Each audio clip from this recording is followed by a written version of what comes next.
Good morning. Let's do this. Cotter and Marshall show. As always, get on that stream, man. What are you waiting for? Facebook, YouTube, and Twitch. You can like, follow, and subscribe. Watch the entire show each and every morning.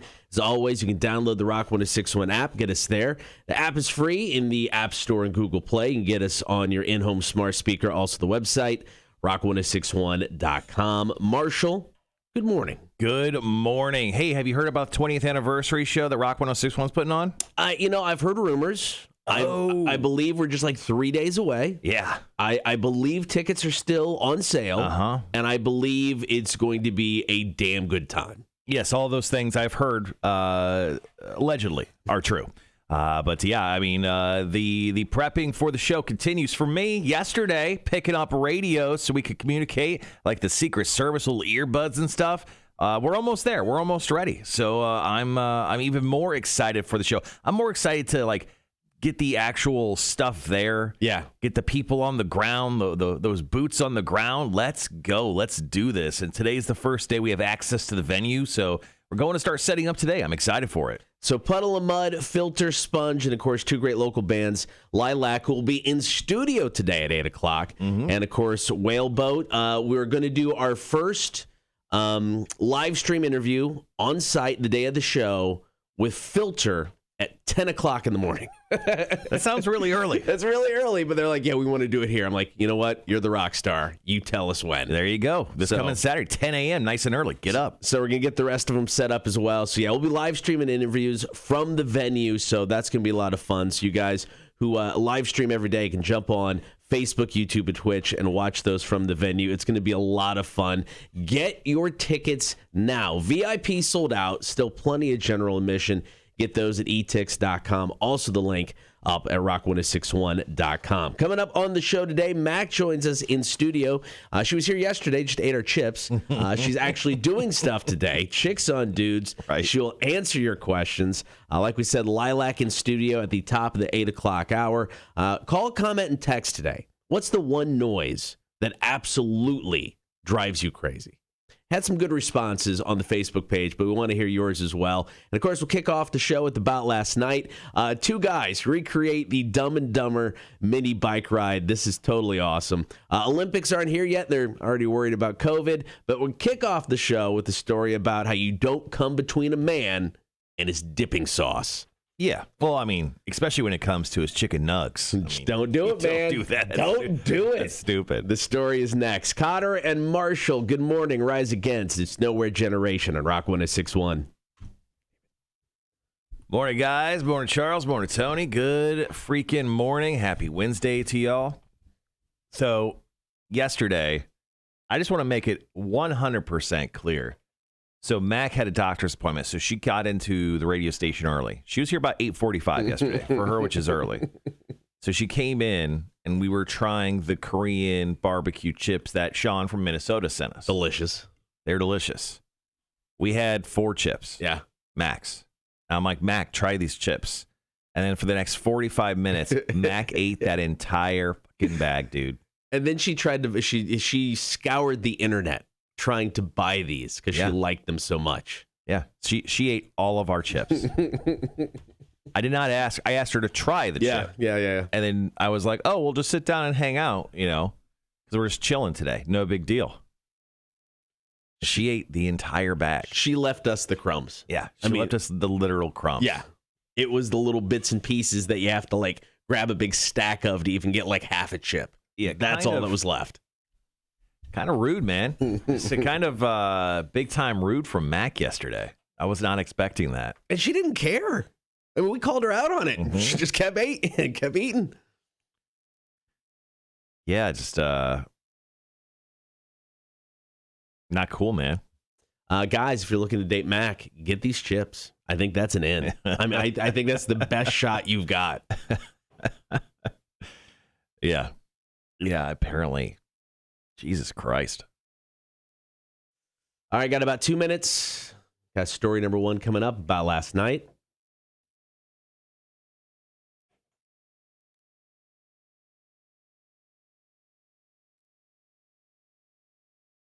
Story number 1, super relatable. Super relatable. Because when haven't we freaked out when we haven't got our dipping sauce? Yeah. Is it Goldwitzer is how you say his name? Yeah, that's what I was going to go with. Bob. Bobber. What's that? Bob. Keep it simple. Oh. No, Goldwitzer, yeah. Yeah. So we got a character form from our consultant guy to fill out. After dinner, I sit down with the wife and kids to help me fill it out. Interesting. It's interesting. Yeah? Eye-opening. Eye-opening. So, yeah. So we got started on it. It was kind of an interesting experiment. Yeah, I haven't touched that.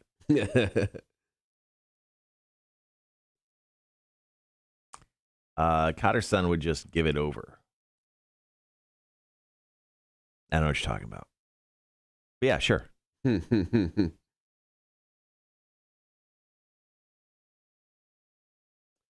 All right, got about 40 seconds. Dipping sauce. Oh, yeah, he would totally. He wants nothing to do with the dipping sauce. Which still blows my mind. I do not like sauce. Condiments. It's crazy.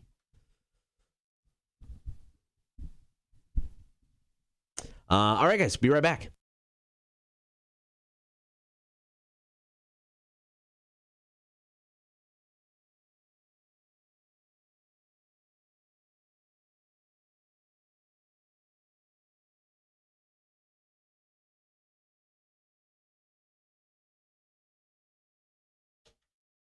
Marshall never come between a man and his dipping sauce. So we're starting the show today about last night, story number 1. Now, I've been to Iowa.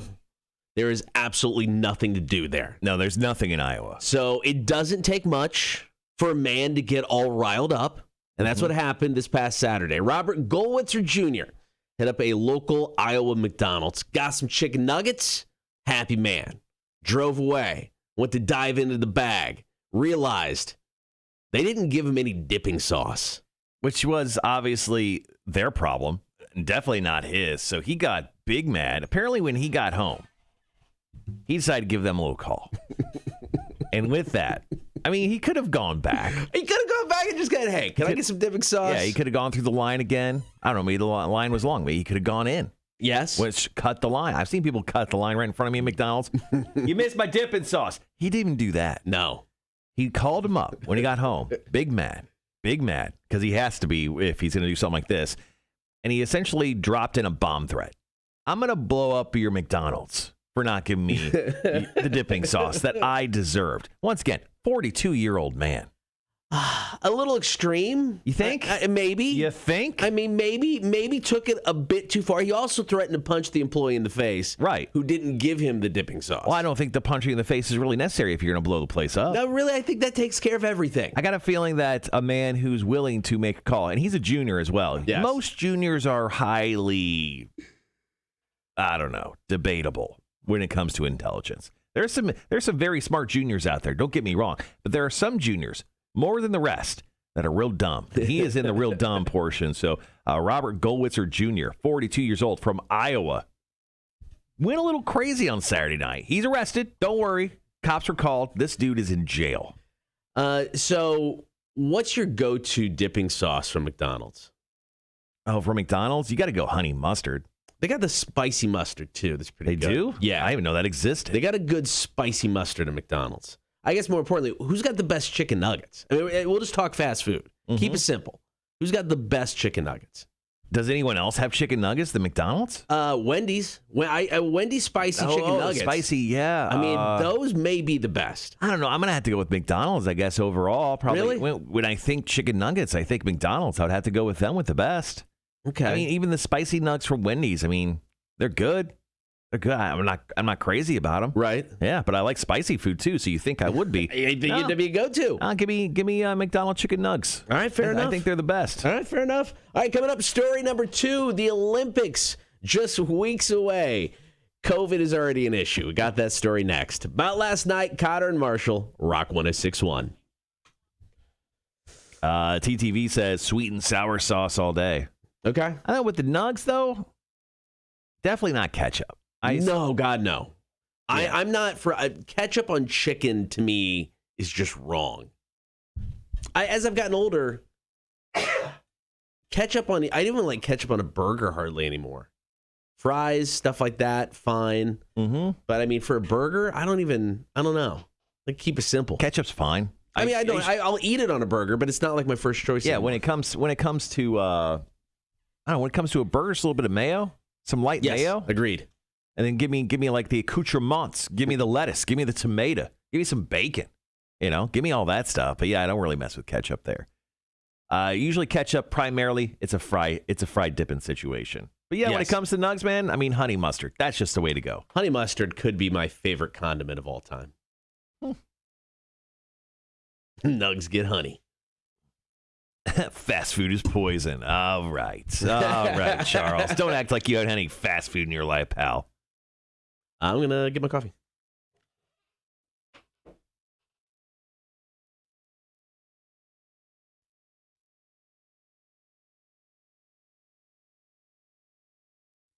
That dude was released on bond. I guess we should have made that point.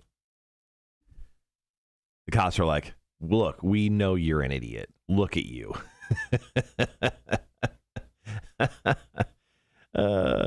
Yeah, but they were just like, yeah, get this guy out of here. This guy's an idiot. Oh, man.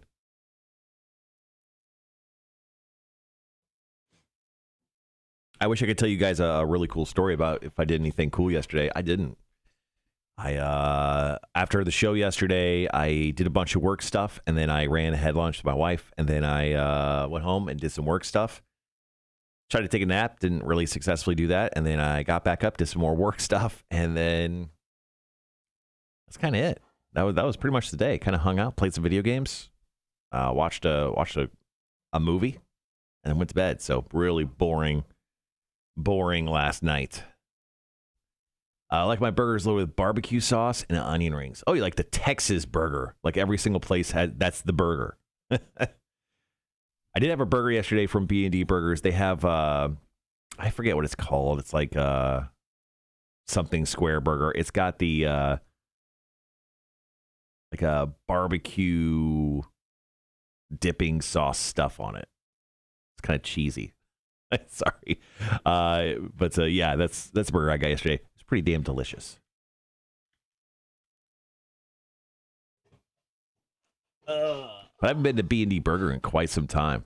Went there yesterday. Dude. Went there yesterday for lunch. It was nice. Had a Tropicalia. Oh, that sounds Creature delicious. Comforts. It's my go-to. Yeah, it's been a minute since I've been to B&D. Mm-hmm. I like their burgers.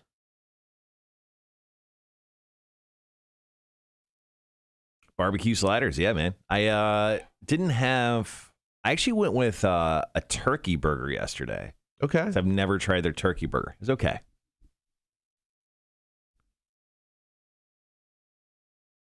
Like, I don't know, man. Like, because their burgers are gigantic. They just sit so heavy. I didn't want to wait. I don't want to feel like I weighed like 7,000 pounds for the next 7 hours. Went turkey. Felt good.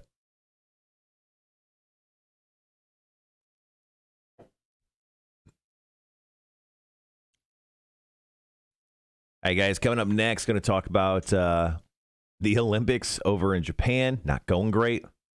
Then we'll talk about that Dumb and Dumber mini bike ride. I forget who shared it with us. I think it may have been Rhett yesterday who shared that story with us. But we'll talk about that story to wrap up about last night. Our call-in topic today is about what's the one noise that absolutely drives you crazy. And we'll get into a bunch of other stuff in the show today. Lilakk, one of the openers of the show, is going to be stopping by in studio to come by and say hi, talk about the show, introduce themselves. They kind of became a band over the pandemic, so they're really new to everyone in general. They have a 5-song EP that was put out. They did like a kind of a release party over at the Wormhole. I think it was late last year when that happened. But the band will come in. We'll talk about them, their history, and who they are, what they're about. Fronted by the sexiest couple ever. Wow.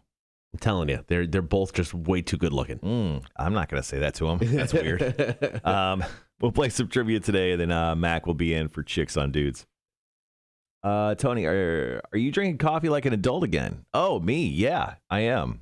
So I made this joke to my wife. She's off this week and next for her job because her boss just takes 2 weeks off. Big apparently 4th of July guy. Yeah, all right. He takes 2 weeks off at his work, and so she's got that time off. And I made a joke. I'm like, oh, you're going to wake up every day and make me coffee like I do for you when I'm not working. And she actually got up and made me a coffee this morning. I would have never made it for myself. Nice. Don't worry, I'm going to slug an energy drink too. I brought one as well.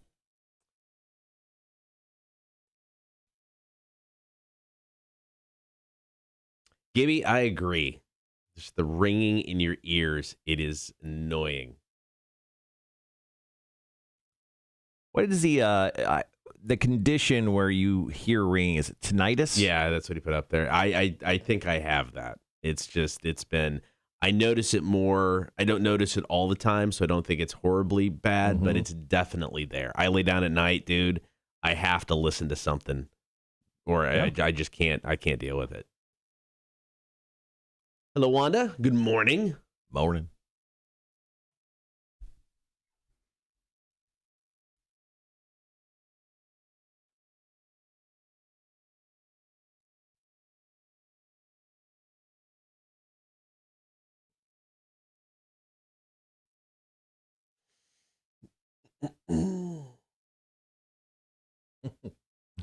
So I don't know if you saw it yesterday, but Barstool Sports put up the most offensive mid-flight meal, and they showed this lady who had like a tray of crawfish in the middle seat between her and this other guy, and she was a bigger lady, and she had the window seat, and she was eating all of the seafood.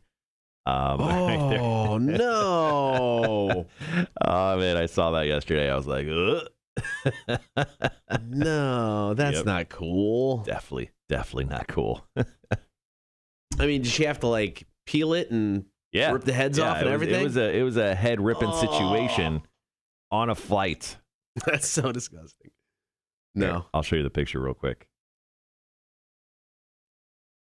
Here, I'll show the stream first. So once again, there's the tray of crawfish, this crazy lady, and this poor dude who's just sitting there, I'm guessing. It looks like he has a box of Cheez-Its. But this is a story from Barstool yesterday where this lady right here, I mean, she has like a tray of like seafood, like crab legs, lobster legs in front of her. Once again, this is from Barstool yesterday. That's not cool, guys. Their headline, the most offensive mid-flight meal in the history of air travel. Yeah, guys, the Jinx. I love going to the Jinx, man. That's a bummer.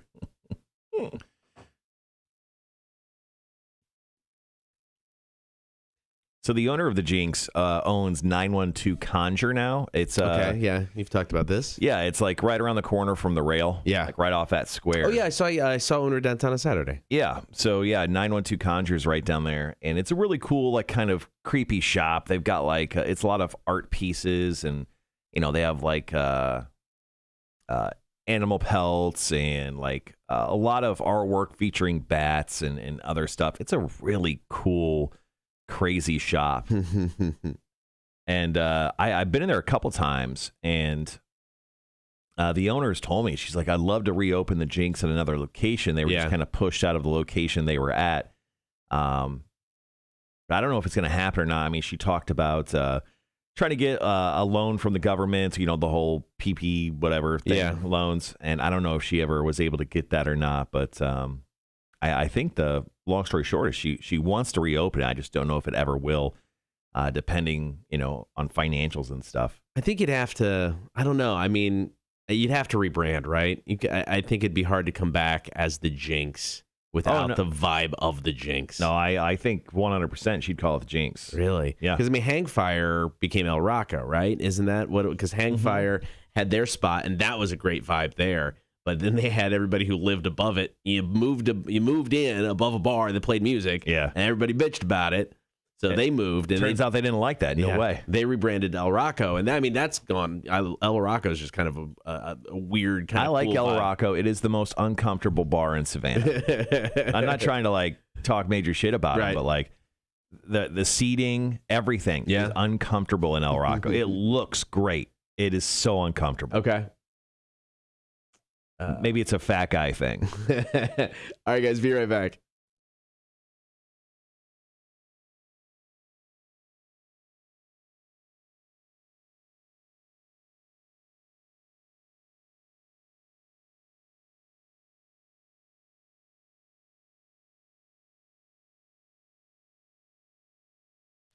Getting into story number 2 about last night. Japan is really trying hard to make the 2020, now 2021 Summer Olympics happen. And we're just a few weeks out from kicking everything off. And we've already got COVID-19 issues. On Saturday, a Ugandan coach tested positive at a Tokyo airport where he was also quarantined. Now, he had 9 other people in his party.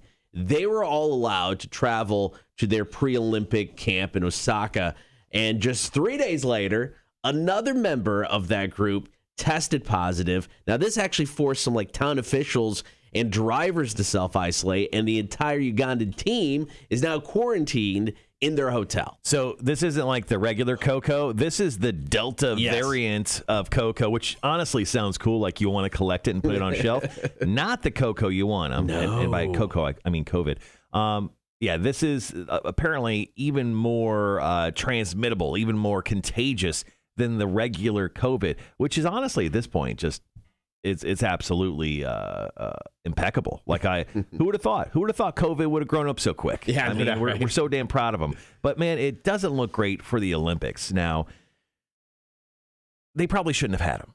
They probably shouldn't have done the Olympics this year. Yeah, they pushed them 1 year. Yeah. But honestly, what's the difference between pushing them 2 years and then having an Olympics once again 2 years later? I mean, they probably should have waited 1 more year. They said if it didn't happen this year, it would not happen again until 2024. So they weren't going to push it back until 2022.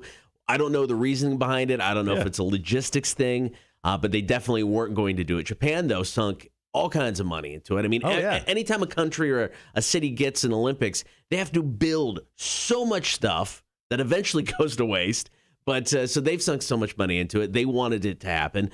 Should they be doing it? I don't know. I mean, you got some pro tennis players who are just backing out, saying, look, not worth the risk. Right. Not going.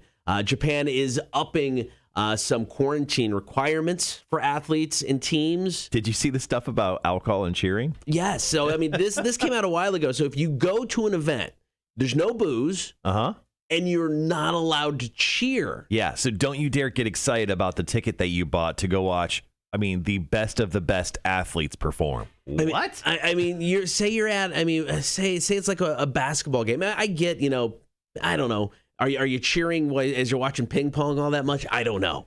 But say you're at basketball or something, you get into and you're down. And you just want to make some noise. You just got to sit there and be quiet. Yeah, and the athletes, can you imagine how quiet it's going to be in there? It's just going to be a bunch of sex grunts the entire time.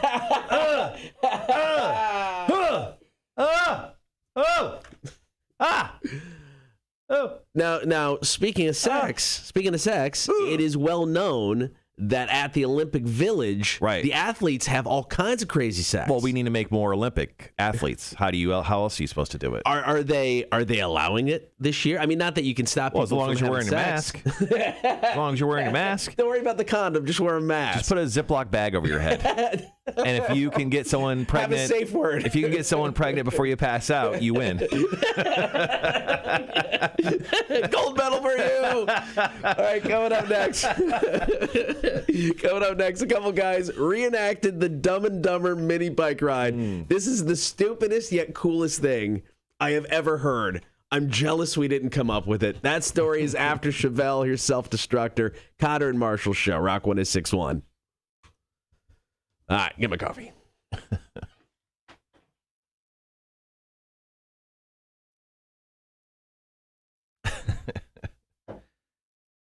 Just get off before you die. You do, you get a gold medal. Yeah, these Olympics are going to be pretty interesting. Do you guys watch the Olympics at all? Like, Cotter watches so much fucking Olympics. It's ridiculous. I don't watch like anything. I watch the highlights. I watch like ESPN for the highlights, and that's it. But do you guys like watch the Olympics at all? Like, do you get excited and like, oh man, the Olympics are on? Like, you DVR a bunch of stuff, and then you're just like, oh, time to watch the Olympics. Like, I just never do that. And maybe it's just like my brain. It doesn't allow me to like, there's so much going on. There's all these games and all. It's all happening at once.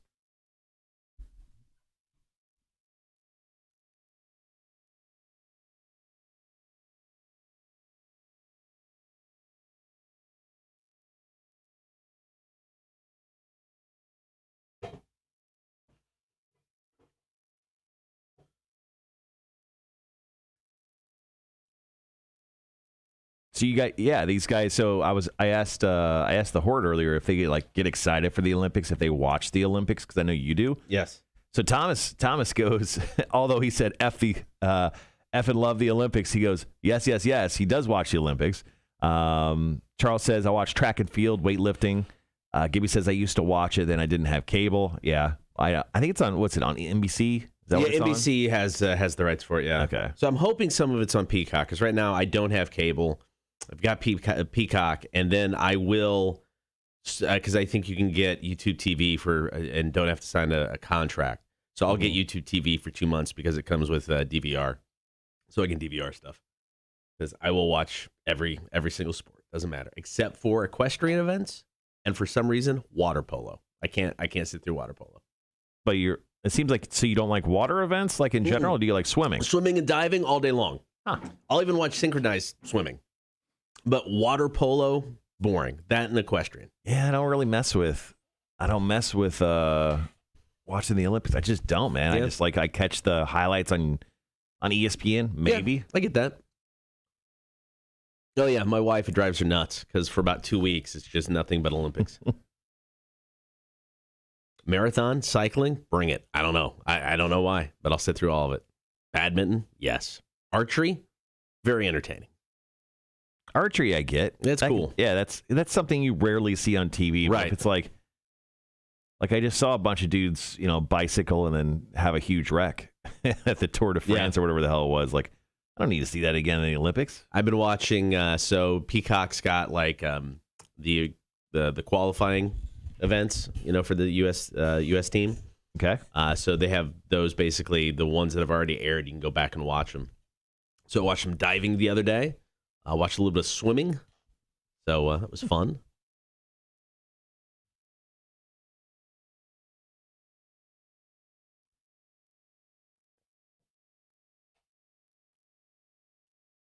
Yeah, I really wish I was in this area when the Olympics happened in Atlanta in '96. I totally would have gone. There was Chicago had a shot at one of them here recently, a couple years ago. Chicago's the last place that should hold the Olympics, man. They had a shot. They were in the finals, and I was like, I will buy tickets for any event. I'm like, I'm going. I don't care what it is. Yeah, just logistically, just the city of Chicago, it's like the worst place to get around ever. So the last thing I want to do is see an Olympics in Chicago. No one would get anywhere. It'd be the worst. Oh, yeah, tonight's the night for the Discovery special for the UFOs. Guess what? I won't be watching at my house because my wife hates aliens. Gibby says their experts are at jokes, sci-fi producers, and a musician. Good. As long as they have the aliens guy. But they have 3 hours. They have 3 hours to fill, and it's live, so it's gonna be good. They were really banking on this report having stuff in it. Yeah. When they committed to 3 hours. Yeah, 9 pages, so they're gonna do 3 pages an hour. I'm good at math. That's the average, right? I believe you are correct.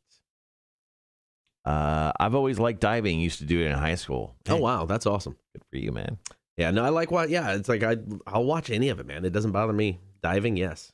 Like equestrian.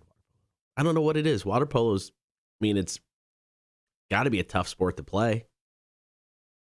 I will say, though, after the last Summer Olympics, my new favorite Olympic event is the rugby, 7-on-7 rugby. Oh, that was fun to watch. I think they got skateboarding this year, so they got a couple new events. So, cool. All right, guys, be right back.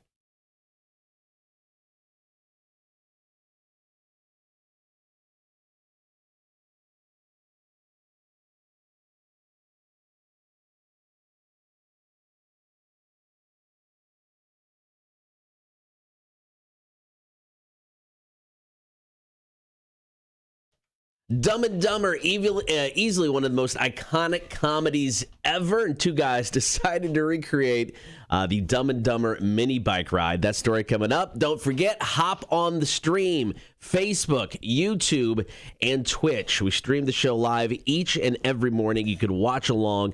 Be sure to like, follow, and subscribe as well. But yeah, story number 3 about last night. A couple guys, it was Ari Henning and Zach Kortz, decided to recreate the famous mini bike ride from the movie Dumb and Dumber.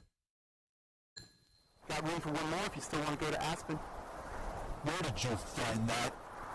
Some kid back in town. Traded the van for it straight up. I can get 70 miles to the gallon with this hog. No, Zach. Just when I think that you couldn't possibly be any dumber, you go and do something like this. And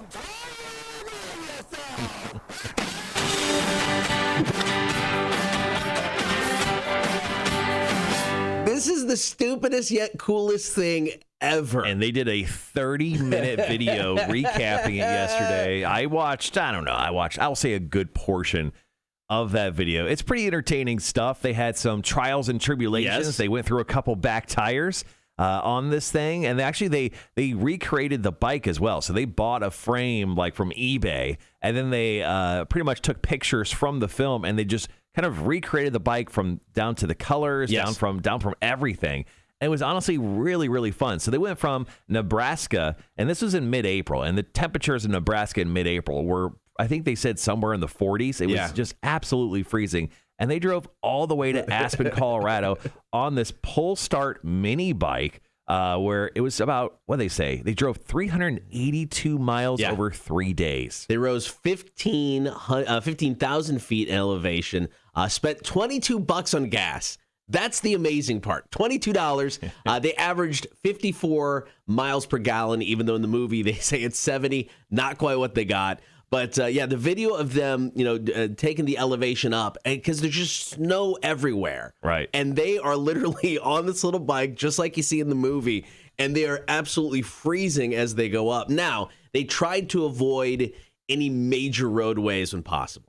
Right. So they stayed off like interstates and stuff like that. It would have been illegal anyway, probably would have got pulled over. So they tried to stick to 2-lane roads, even hit some gravel roads along the way. But yeah, this is one of those things where it's like, you hear this and you're like, why didn't I think of that? I mean, yes, it's the dumbest idea ever, but this is so cool. And these guys are crazy for doing it. So actually, once they got closer to Colorado, they didn't have any protection on this bike. There's no there's no barriers, there's no screens or anything. So I mean, they were hitting slush and everything, and the driver of the bike was just getting hit with all this water.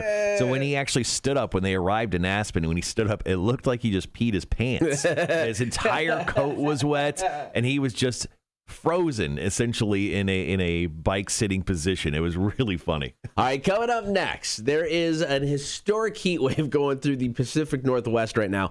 I didn't realize it was as bad as it was. And we've got just some of the things that are happening right now with all of this crazy heat out in the Northwest. So that story's coming up next. Stick around. It's Cotter and Marshall, Rock 106.1. So that bike thing was pretty cool, guys. So once again, I'll share the video actually right now. So I want you guys to check it out later on. It's funny. It is like a 30-minute video. It is ridiculous. But I'll pop it up real quick. Today's Wednesday. The new episode of Loki is out today. I went back and rewatched the first episode.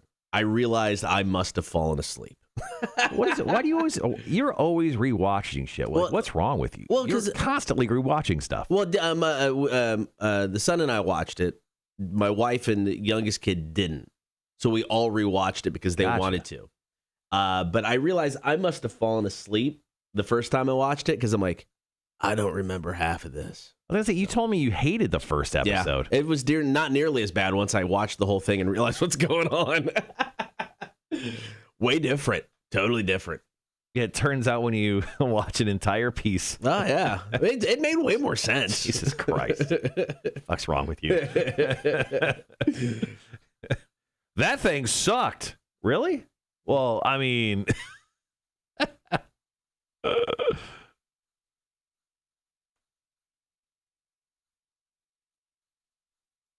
There it is. All right, going back to the Dumb and Dumber bike ride, guys. If you didn't catch it, I'm dropping the YouTube link. Save that. Watch that later. Thomas, such an old man Cotter move. Yeah, I agree. Hey, man. I was drinking Mexican cake that night, so I probably... There's no way. You essentially just took Robitussin. I was drinking Mexican cake. Where's the tussin? That's the old man equivalent of the tussin is what you just took. Fell asleep. Yeah, it's way much better. It's way better when you pay attention, see the whole thing. Could you adjust your mic so it's not sitting in front of your face, bud? People can see that old man mug of yours.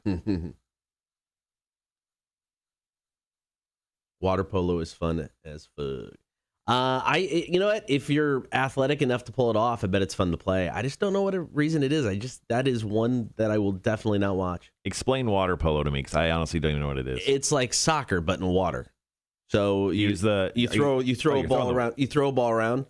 There's a net. You got to get it in to score. What kind of ball is it? Is it just like a little handball? Or yeah, something like that. Okay. Is it bigger than smaller than a soccer ball? I'm guessing. Right? Probably, it'd be my guess. Yeah.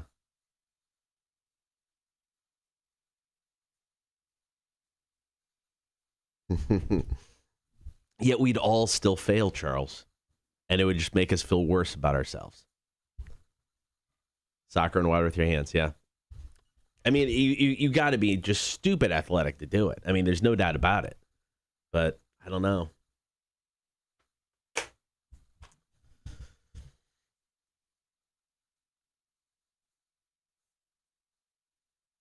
sharing the show around. I haven't got to yet.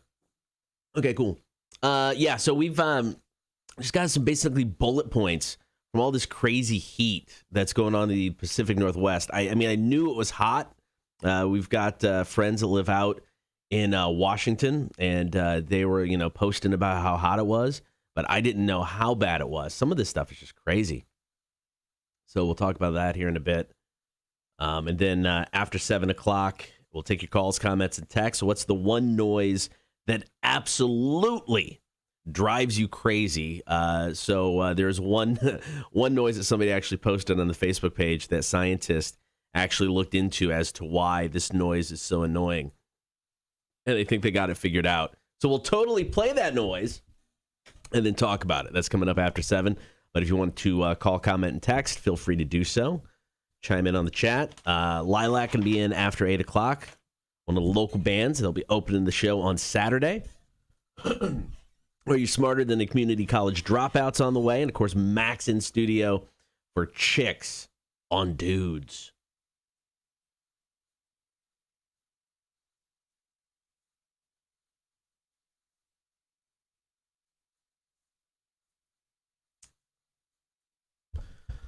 All right. Volbeat, their latest, Wait a Minute, My Girl, is coming up after the commercial that's currently playing.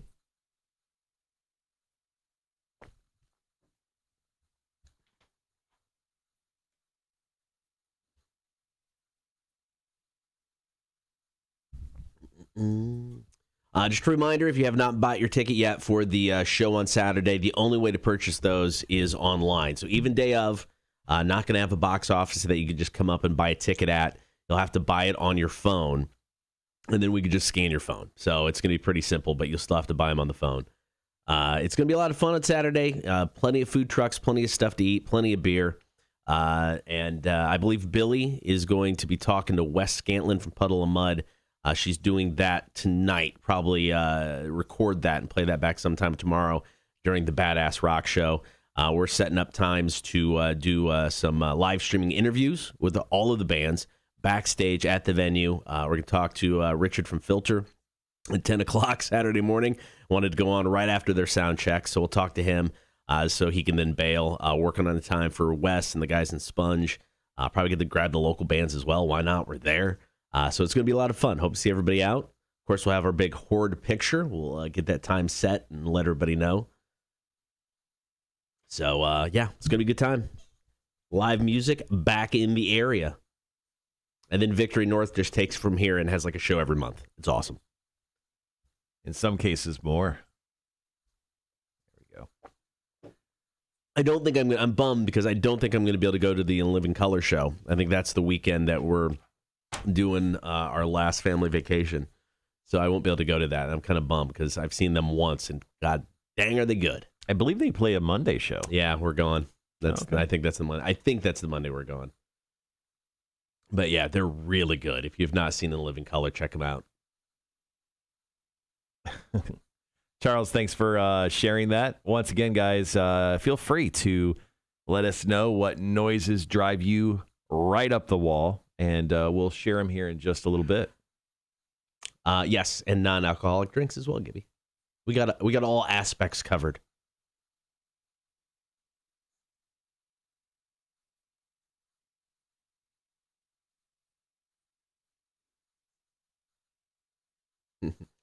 I'm guessing I would last about 30 seconds playing water polo. Oh, here we go. Sorry.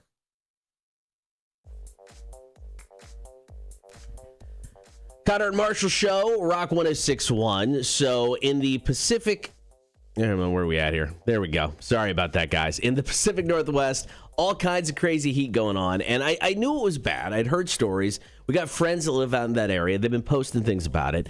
I just didn't know how bad it actually was. So recently in Salem, Oregon, at southwest of Portland, it reached 117 degrees. In Portland, it was 115. The average temperature for Portland at this time of year, 73 degrees. Yeah, it's a bit hot. And just to kind of give a reason why this is happening outside of just climate change, this is all due to something called a heat dome. Apparently, there was a heat dome over the Northwest. It was created when the atmosphere trapped hot ocean air like a lid over, it's just like a lid over a piece of Tupperware. Essentially, it just made it extremely hot over the Northwest. And areas are experiencing things they've never seen before, not just the heat. I mean, there are roads buckling. I mean, not just cracking. I mean, they're like buckling up and rising and cracking in the middle. You have power cables that are melting and vinyl siding of house. I mean, if you, I've got vinyl siding in my house. Mm-hmm. It's hot in Savannah. So, I mean, there are portions of it that kind of bubble up a little bit. There's like entire sides of vinyl sides of houses that are completely bubbling up and just like falling off. Yeah, because they're not graded out to take that kind of heat because, it's the Northwest. They usually don't get above 80, 85 degrees, especially when it comes to the summer. Yeah, and people are having a lot of fun out there. I mean, they're they're frying eggs on picnic tables. They're cooking cookies in their car. They're doing all sorts of crazy stuff. But the cool thing, or maybe terrifying or interesting thing, depending on how you want to look at it. So it was so hot in Portland this past Sunday, it was hotter than 99.8% of the earth. That's crazy to me. Portland. I mean, it's like when we get snow in Savannah, the city shuts down because we just don't have what it takes to, combat the snow. It's just not worth the money to have, a bunch of salt machines in Savannah because we don't get it that often. So, I mean, it's the exact opposite in a place like this with all this heat happening. People just don't know how to deal with it. So just kind of crazy stuff. So if you're living out there, I guess, I don't know, take advantage of it while you can. Enjoy it. Ish. Well, apparently things got so hot out there, like they don't have ice cream. Like people did a major run on ice cream. Like they're actually short of like weird items you'd expect people to have, but not during this huge heat wave they're dealing with. All right, coming up top of the 7 o'clock hour, we're going to take your calls, comments, and text. 800-394-1061. What's the one noise that drives you absolutely crazy? We got that coming up next. It's Connor and Marshall, Rock 106.1. Hey, it's Connor. All right, guys, coming up next, we're going to ask you guys, what's the one noise that absolutely drives you crazy? Tony and Charles, thank you so much for sharing those things that drive you crazy. If you have something that drives you crazy that you can think of, please share it in the comments, and we'll share it here live on the air.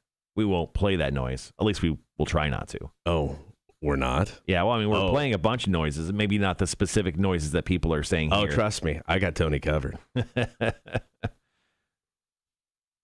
I never thought of the noise of a felt tip pen. Somebody write, that was one of Charles. Mm-hmm. Someone writing with a felt tip pen. That's interesting.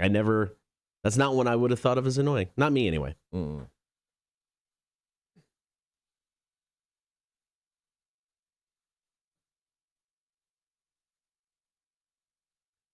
TTV, thank you so much for sharing yours as well.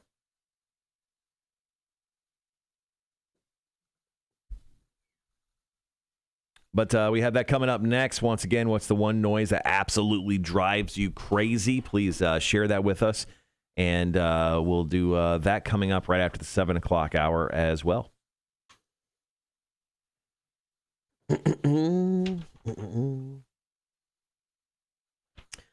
So obviously your day today is pretty much all concert related as soon as we're off the air.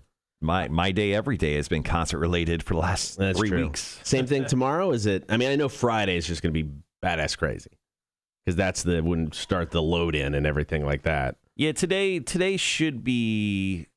I don't think today is going to be real crazy. So after the show today, I'm going down to the venue with A-Dub, our boss. We're going to drop off a bunch of stuff, and then we're going to. We bought these like little green flags, like when you see like the electric company put down like wires and stuff. Yeah, those little tiny flags.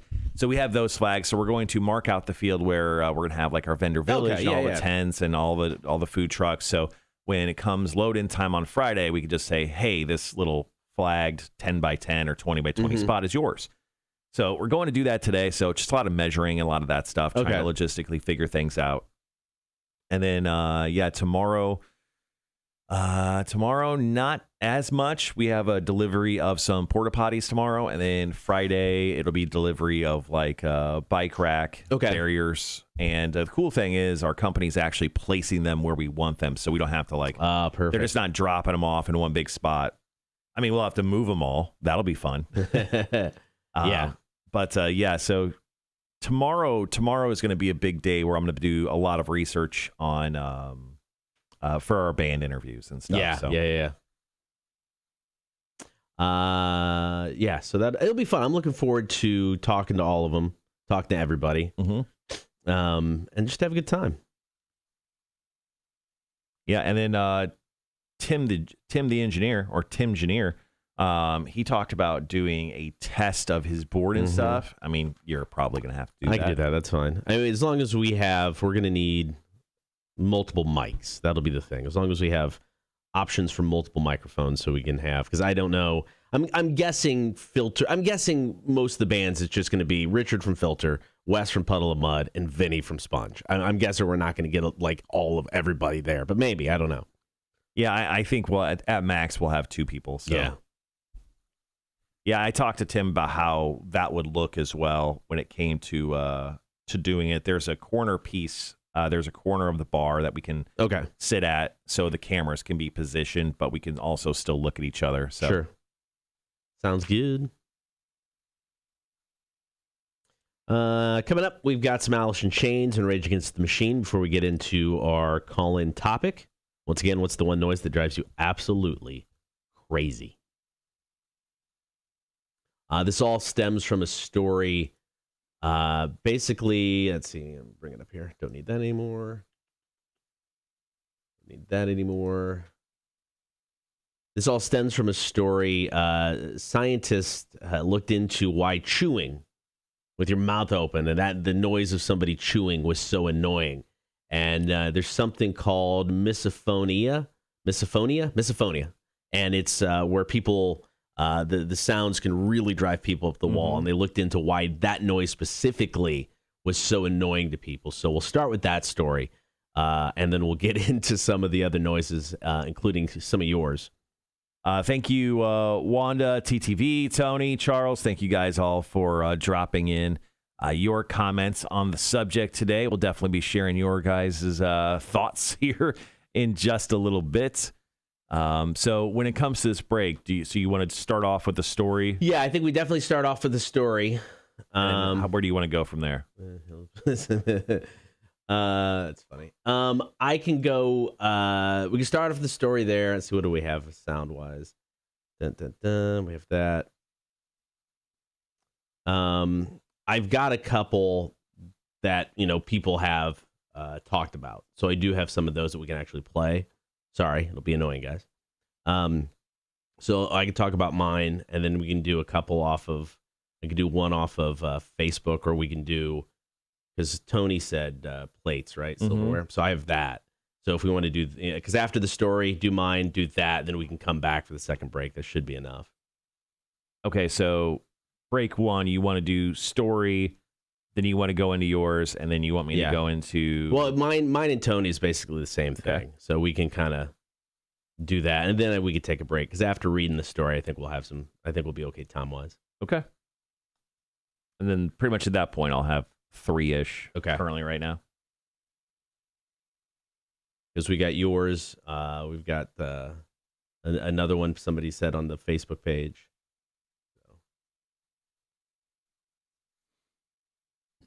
Excuse me.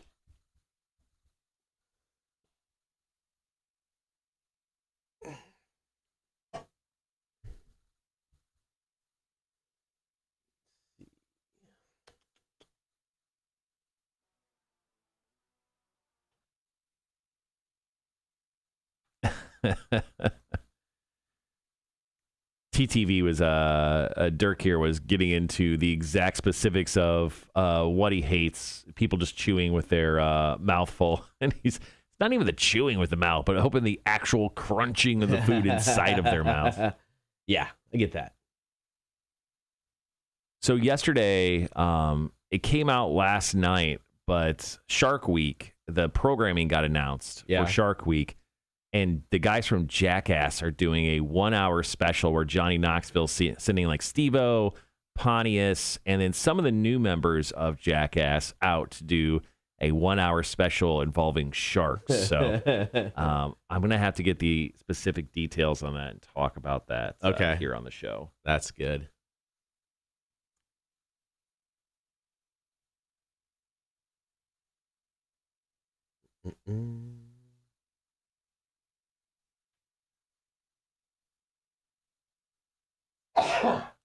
Bless you. All right.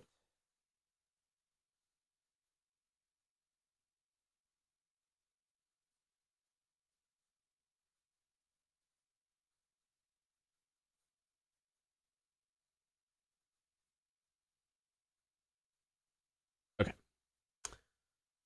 So the Jackass special will air on the first day of Shark Week, July 11th at 10 p.m. So Steve-O, Chris Pontius, and new members of Jackass are on a Shark Week mission for the ages. They'll dial up a series of shark stunts that test their bravery and threshold for pain as they put common shark myths to the test with the help of Dr. Craig O'Connell. Salsa Mark sent us a text about noises that drive him crazy. Nice. It's a girthy one over there. Very girthy from Salsa Mark. Thank you, Gibby. Thank you for blessing me so my soul doesn't jump out of my body. I was worried about that. Morning, Jeremy. How are you, buddy?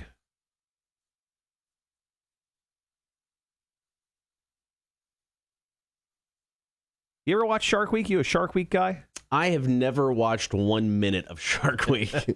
I know it's like an iconic thing. But have you watched Sharknado? I have watched. I've watched the first Sharknado, and I watched the one with Jericho in it. Probably like 4? Yeah, something like that. Okay, so you're a big time shark guy. You just don't know it. Yeah, big time. That was like the one thing when we moved here and found out, people find like shark teeth on Tybee and all that stuff. Mm-hmm. That was one thing my wife has always wanted to do. 12 years here, nothing. like you haven't tried, or you haven't looked? She hasn't found one. Oh, okay. I was like, we can just go out to. There's a place called Shark Tooth Island. She's like, yeah, that's cheating. I'm like, why is that cheating? It's called Shark Tooth Island. I just want to find one. It's like going to the beach and trying to find a 4-leaf clover, man. It's not the right spot.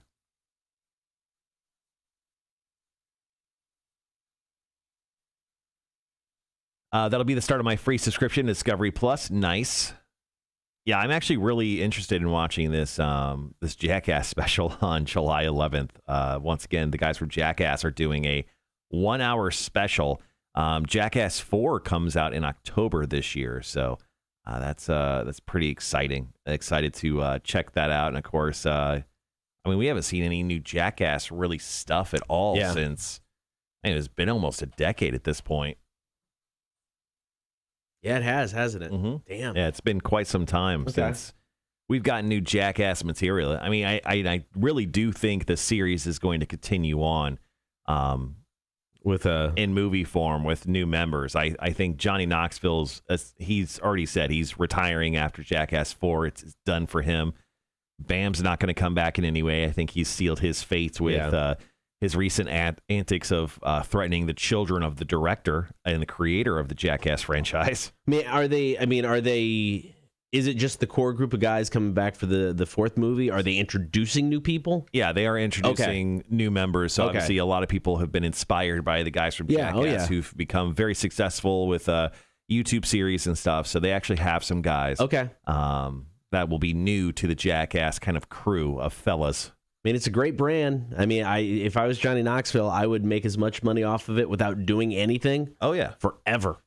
Yeah. You earned it, buddy. Come on. They stated that, they obviously couldn't do it forever. And, I mean, the significant part of the crew is still together. Yeah. I mean, Ryan Dunn passed away years and years ago, and then Bam Margera is the only one who's not going to be a part of it, although he did film stuff. They're just not going to use any of his stuff.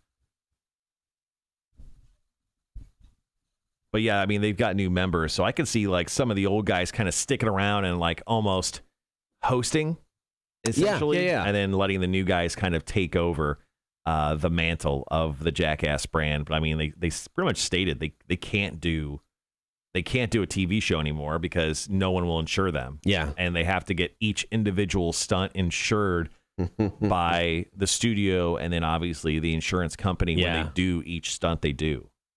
I get that. It got to be a process. Yeah. And if you guys haven't seen it or watched it on YouTube yet, if you love Jackass, Steve-O has a podcast video cast series called Wild Ride. Steve-O's Wild Ride. Okay. And he talks to all the former Jackass guys. That's cool. He's had Dave England and Danger Aaron on most recently. And they talk about wide-ranging span of stuff, but it's mostly about Jackass, their time together, crazy times they've gotten arrested, and other stuff. And it's really entertaining. Nice. It's really entertaining. So you guys should definitely check that out if you like Jackass. Holly, good morning. Morning, Holly. Got about 2 minutes. Then we'll dive into what's the one noise that drives you absolutely crazy. Well, we're looking forward to our interview with Lilakk as well, April. Is there any questions you want me to ask Lilakk? Yeah. I have some questions for the guys. I'm excited. I've never seen the band live. Obviously, they're really new to the scene itself. It sounds like from everything I've read, and they kind of got together. They started pre-pandemic because they reached out to me in like 2019, right, initially. And then, they started off as an acoustic duo, the husband and wife, and then they added the other two members. Mm-hmm.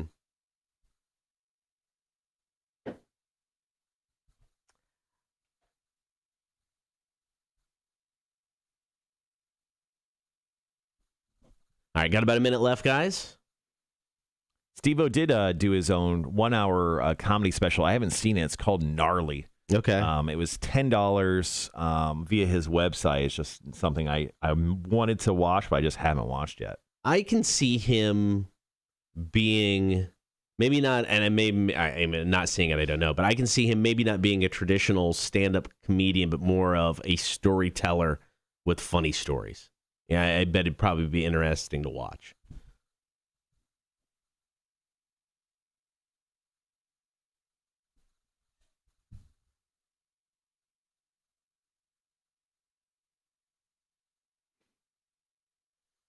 All right, guys, be right back.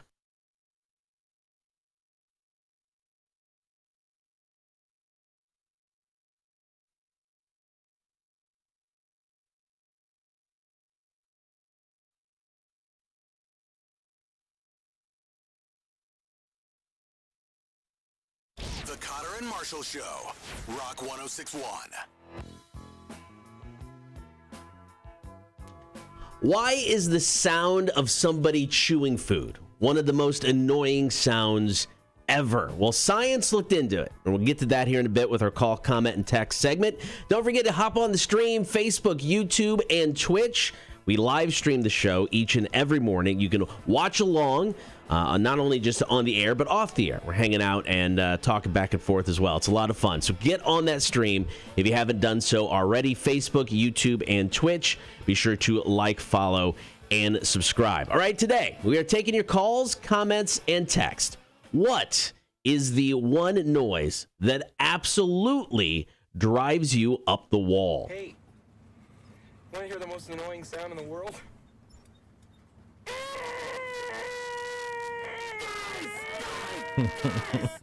Oh, sorry. Any chance to play Dumb and Dumber, I'm in. Yeah. Somebody chewing with their mouth open, just chewing food, I think drives a lot of people up the wall. And scientists may have finally figured out why. So there is a condition called misophonia, and it's basically where the sound just drives you up the wall. It's common sounds like chewing or heavy breathing that just kind of drive you nuts. Oh, is that why I hate Jake Thompson so much? That and many other reasons.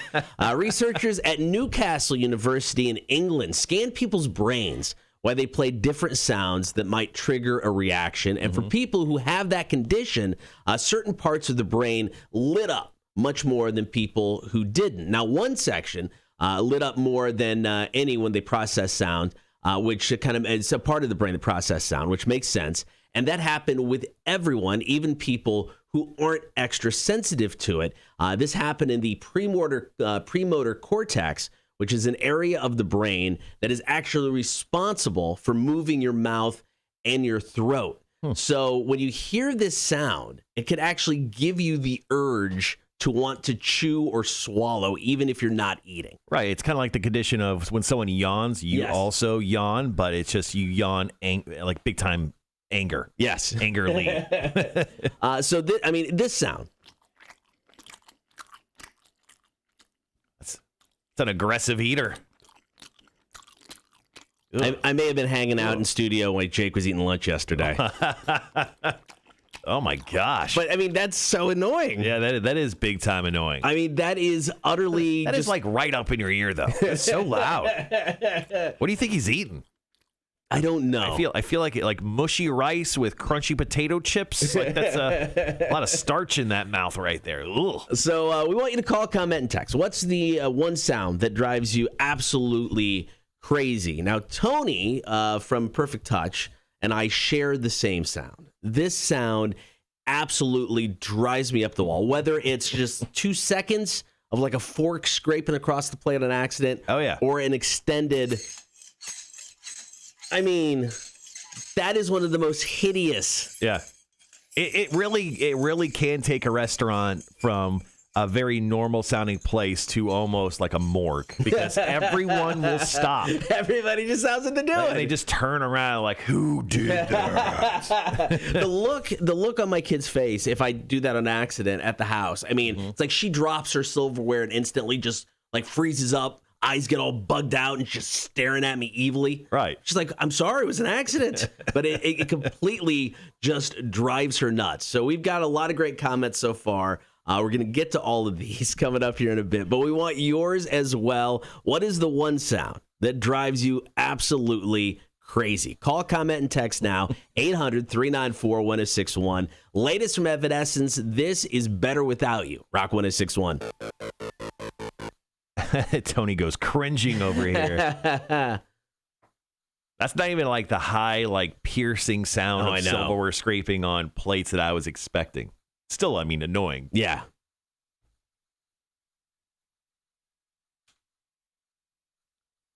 Yeah, like just hearing the people smacking food in their mouth, just like it almost like makes my jaw clench a little bit. Because you're right, it makes me want to also like kind of have that chewing like sensation, but also it's just so annoying. Yeah, I completely get that. How do you want to run break number 2 here? Hold on a second. I'm trying to move this shit around. So just a quick reset. I've got yours, and then I've got another one from somebody on Facebook. We can run down. How about we run down some of the ones just on the stream? You want to do that first? Yeah, or we can do that. Either yours first or that. Well, I mean, mine comes with an audio piece, so I'll do some from the stream. Okay, and then I'll jump into mine. Okay, and then I've got more audio from somebody on Facebook. Okay. Morning, Rudy. Morning, Sean.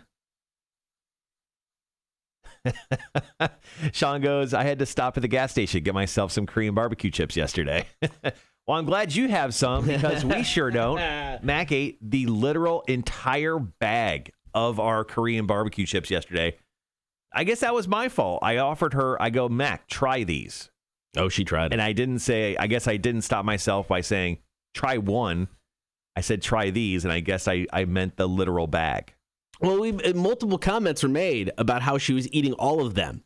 And she didn't stop. Didn't even stop. She just kept going. Dave says, for me, I can't stand loud snoring.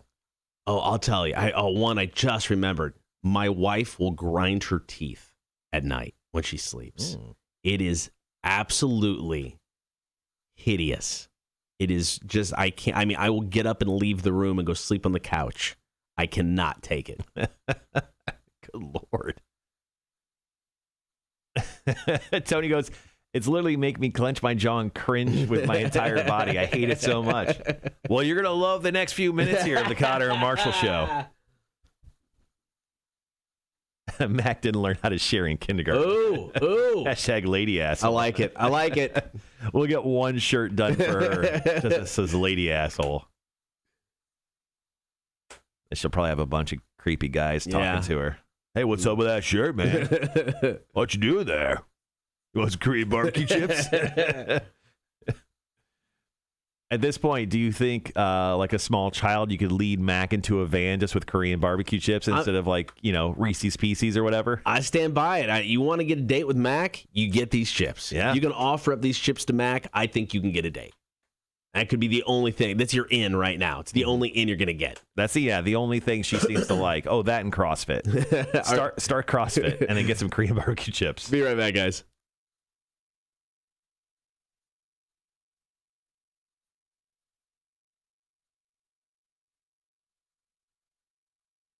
Cotter and Marshall, Rock 106.1.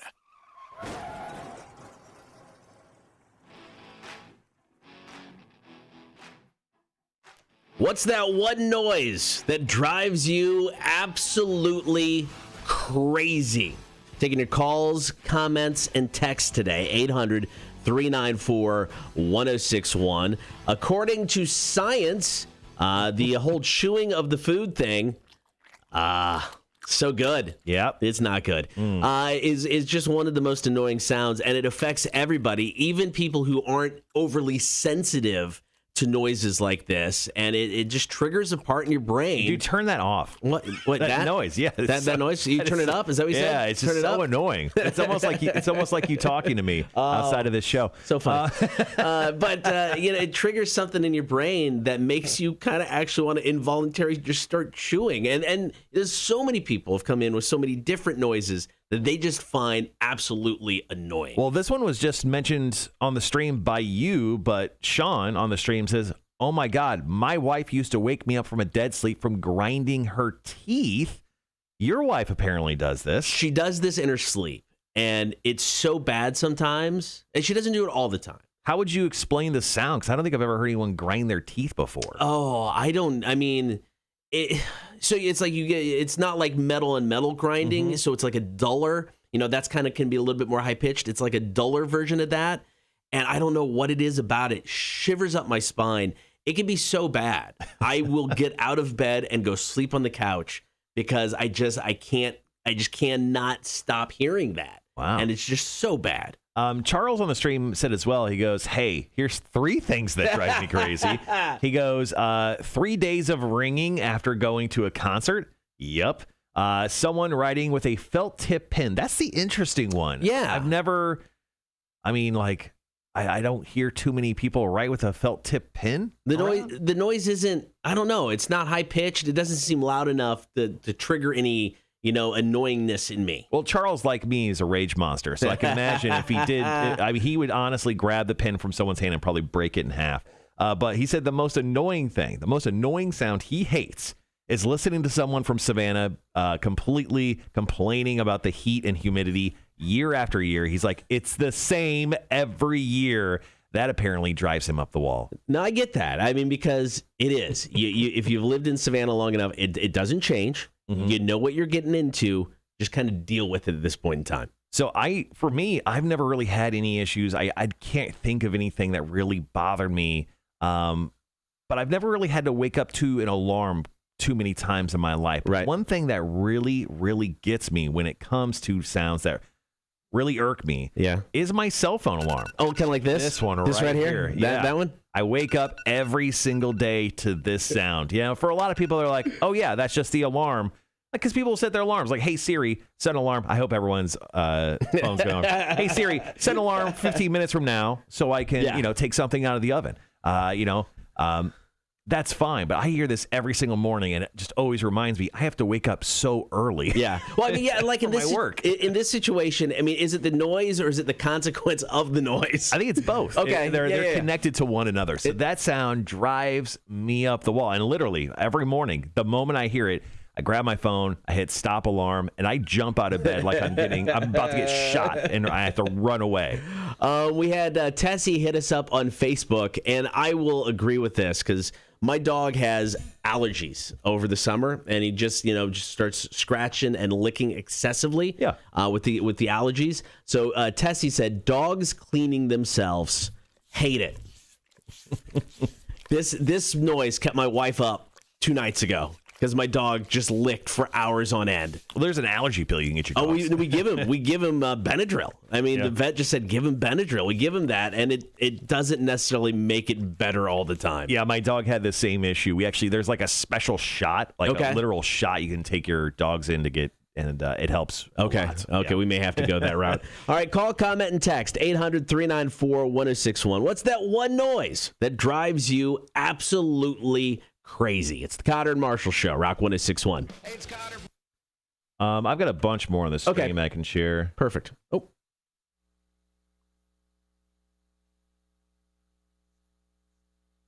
I think it's gone. Nope, it's gone.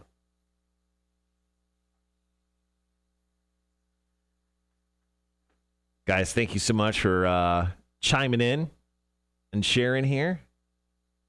Let's see. Chewing, hospital, snoring, sound of chalk. My wife hates the sound of car accidents. The squealing tires and the crunching metal. I actually found a video on YouTube that was NASCAR accidents with the broadcast removed just the engine tires and metal crunching. I will say brakes grinding, not squealing, but grinding brakes. Mm-hmm. That drives me up the wall. Rudy says a bad fan belt in a car. I feel like Rudy has a little PTSD here with a recent bad. Oh, I got salsa marks too. I forgot about that. I'm gonna read that one too.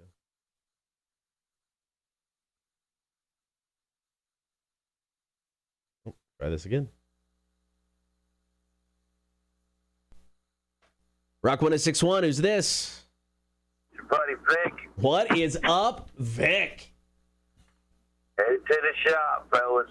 All right. Do you have a noise that you find annoying, Vic? Yeah, them damn goofy-ass looking sagging trucks with these sagging wagons got the exhaust so fucking loud you can't hear yourself think. Oh, yeah, you're just talking about like the rice burner cars or whatever, right? Them too. Yeah, it sounds like the fucking bumblebee about to goddamn crash and die. Can't handle none of that shit. Can't handle it, man. If it don't sound like a Harley Davidson or a hot rod, get rid of it. I get that. That makes sense. Another sound I can't stand is a nagging ass woman. Oh yeah? Fucking crying and bitching about something over and over. Somebody give me a gun. Jeez. Right? Yeah, I got one of those in my life too. Wait a second. Why are you pointing at me? We all do, dude. All right, Vic. Hey, Vic. Tomorrow's the big day. You gonna touch yourself tomorrow? It's Thursday. Oh yeah. Every Thursday, dude. I get it. All right, buddy. Well, we love you. Wash your hands, and we'll talk to you soon. Know it. See you later, Vic. See you Vic. Later, bub. Jesus. Oh man. You want to play that back? Yeah, you're gonna have to give me a second to edit it. He was in full Vic mode there. We'll be right back, guys.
All right, guys, back on the stream. Thanks for hanging out there. That's Vic Call.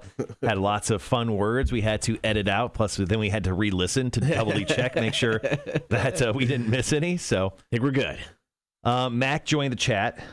She said, I joined at a weird time where Marshall was saying, wash your hands. We'll see you tomorrow. On a side note, Sean's being very nice right now. He's saying that he'll send us another box of Korean barbecue chips. Oh. He said, I'll send it to you guys for the station. Sean, just so you know, we will not be sharing any chips with Mac ever again. We've learned our lesson. Yeah. We can't allow Mac to be close to any bags of chips in our vicinity because she will eat all of them. Even when we only offer her some apparently means all.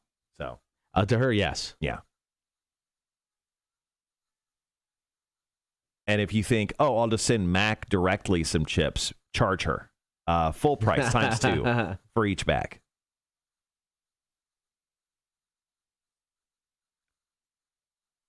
Morning, Greg. How are you, buddy?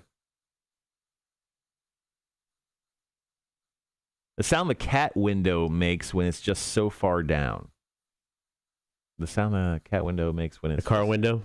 Oh, the car window. You know how I bet you know what he's saying. It's like there's that reverberation and it kind of like is weird on the ears. I think I know what he's talking about. Okay, Yeah. Yep, that's a good one.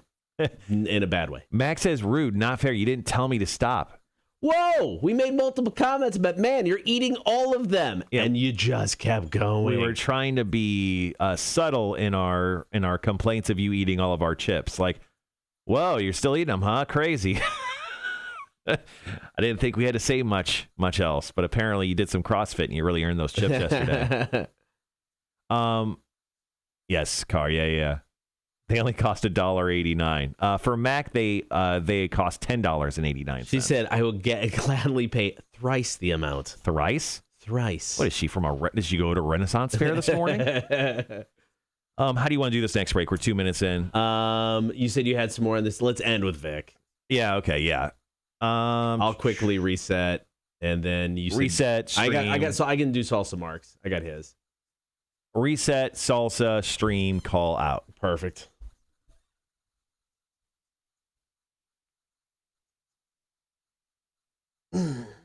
Y'all have 3 more bags of other delightful flavors. Oh, you know what we don't have a bag of, though? Korean barbecue, Mac. I really want to try the spicy dill. The spicy honey barbecue's the most interesting to me. But yeah, spicy dill's interesting. Well, we can't open them when Mac gets here. I know, right? Yeah, it's like we have to open them up at 6 o'clock in the morning, and then eat all of them before she gets in. Speaking of having PTSD, I think we have it now. We're scarred. Yeah. Dude, every time I open a bag of chips in Mac's presence, I'm going to have to, like, honestly, I'm going to have to be like Jake Thompson. I'm going to have to eat all of them before I eat any of the rest of my food.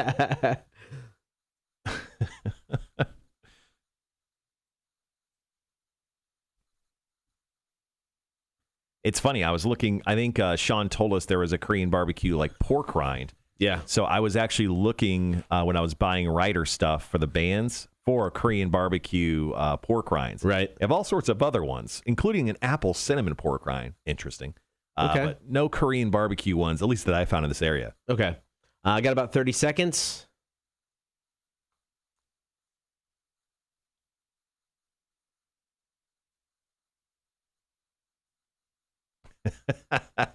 Charles goes, the way Mac hoarded those chips, you definitely don't want to pass her a lit joint. Yeah, Mac does not know the rule of puff, puff, pass. All right, guys, we'll be right back.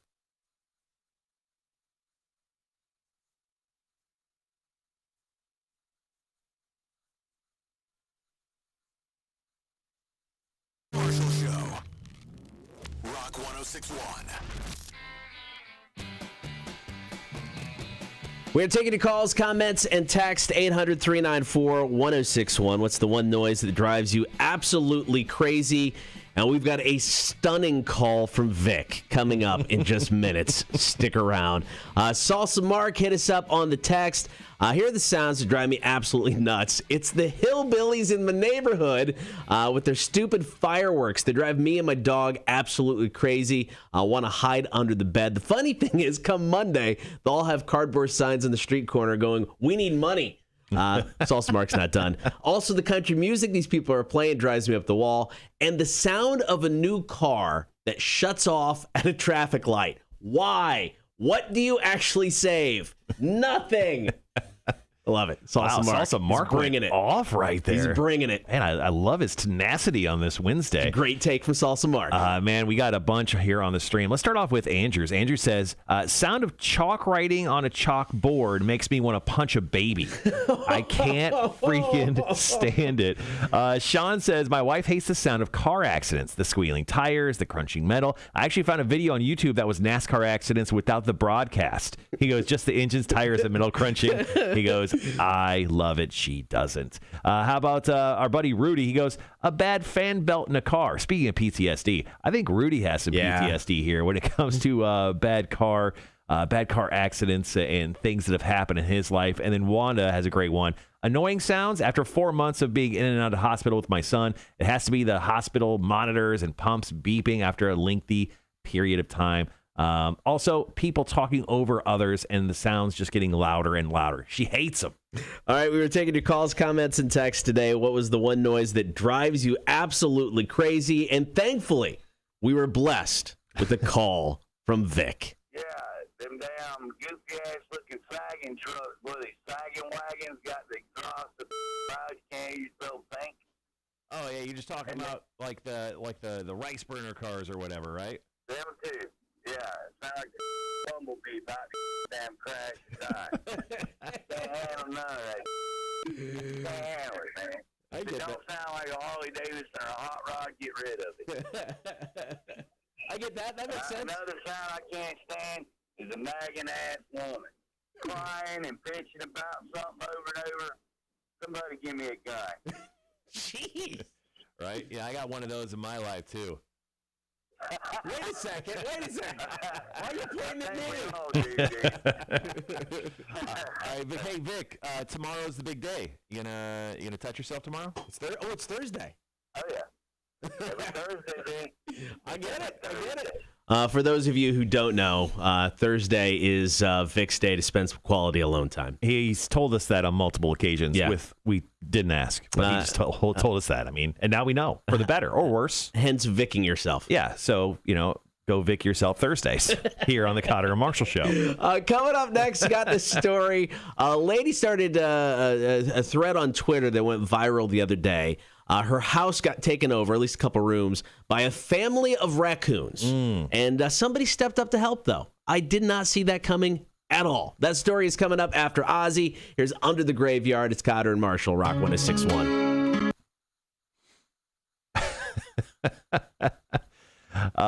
During the break there,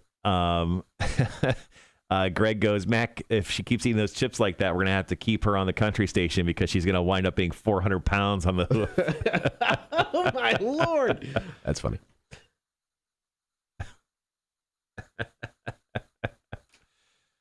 And now Mac is not going to eat any chips for the rest of her life, guys. We've completely ruined chips in general for her.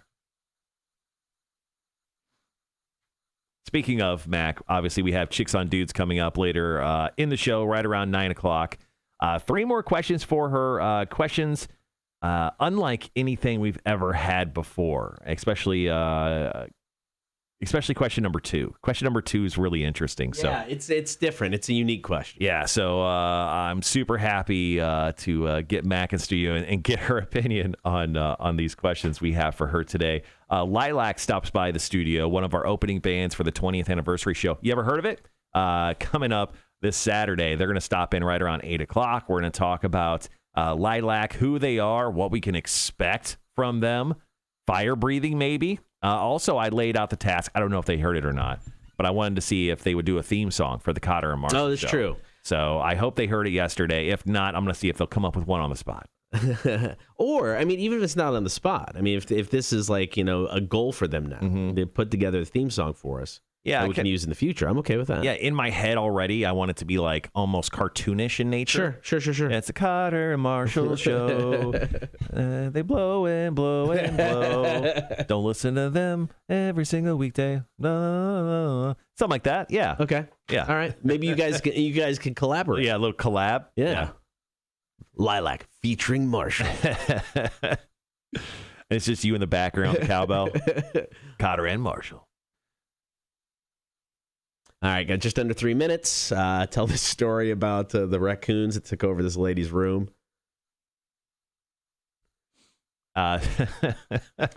Rudy with a great... So Rudy's a truck driver, and he goes, one of the most annoying sounds for him is a store asking if they are done 30 minutes into a multiple-hour unload. Worst effing sound ever. By the way, it's not funny or cute. Spicy dill are good. They make a buffalo mac and cheese. Oh, shoot. That sounds good. Need to incorporate hashtag assholes in there. Oh, for the theme song. Oh, there you go. Yeah.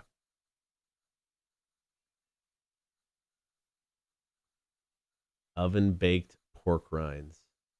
I don't know, man. I didn't have a good experience with my first go at pork rinds. I don't know. Ooh, man. Yeah, so so funny enough, Sean just actually sent us this screenshot to our page. So these are different flavored pork rinds. There's spicy dill, Korean kimchi barbecue, pineapple ancho chili. Interesting. And sea salt and cracked black pepper. One of my most hated flavors of chips, sea salt. Boring. Do you like... Boring chip. Really? Vinegar and sea salt? Get out of here. You don't like the vinegar? Get your old man chip out the fuck of my face, man. Vinegar, sea salt, vinegar and salt chips. You know what vinegar's going to do? Preserve your body. That's what I need. Really? Yes. At this age? I need it preserved. You should have started eating those chips a long time ago.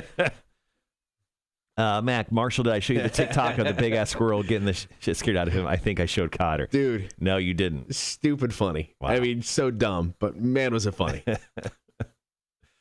Oh, okay. It was. Too funny. All right. Coming up on the back half of this hour, we're going to talk about, that raccoon story involving a celebrity helper on the backside of it. And then you actually have the last break of the hour. I've got a story about getting rid of a bat out of my house. Okay. I figured to kind of fit into the... I hope you didn't kill it. I don't believe so. That means you totally killed it. Oh, no, I haven't told him yet. I'll tell him here in a second. We'll be right back.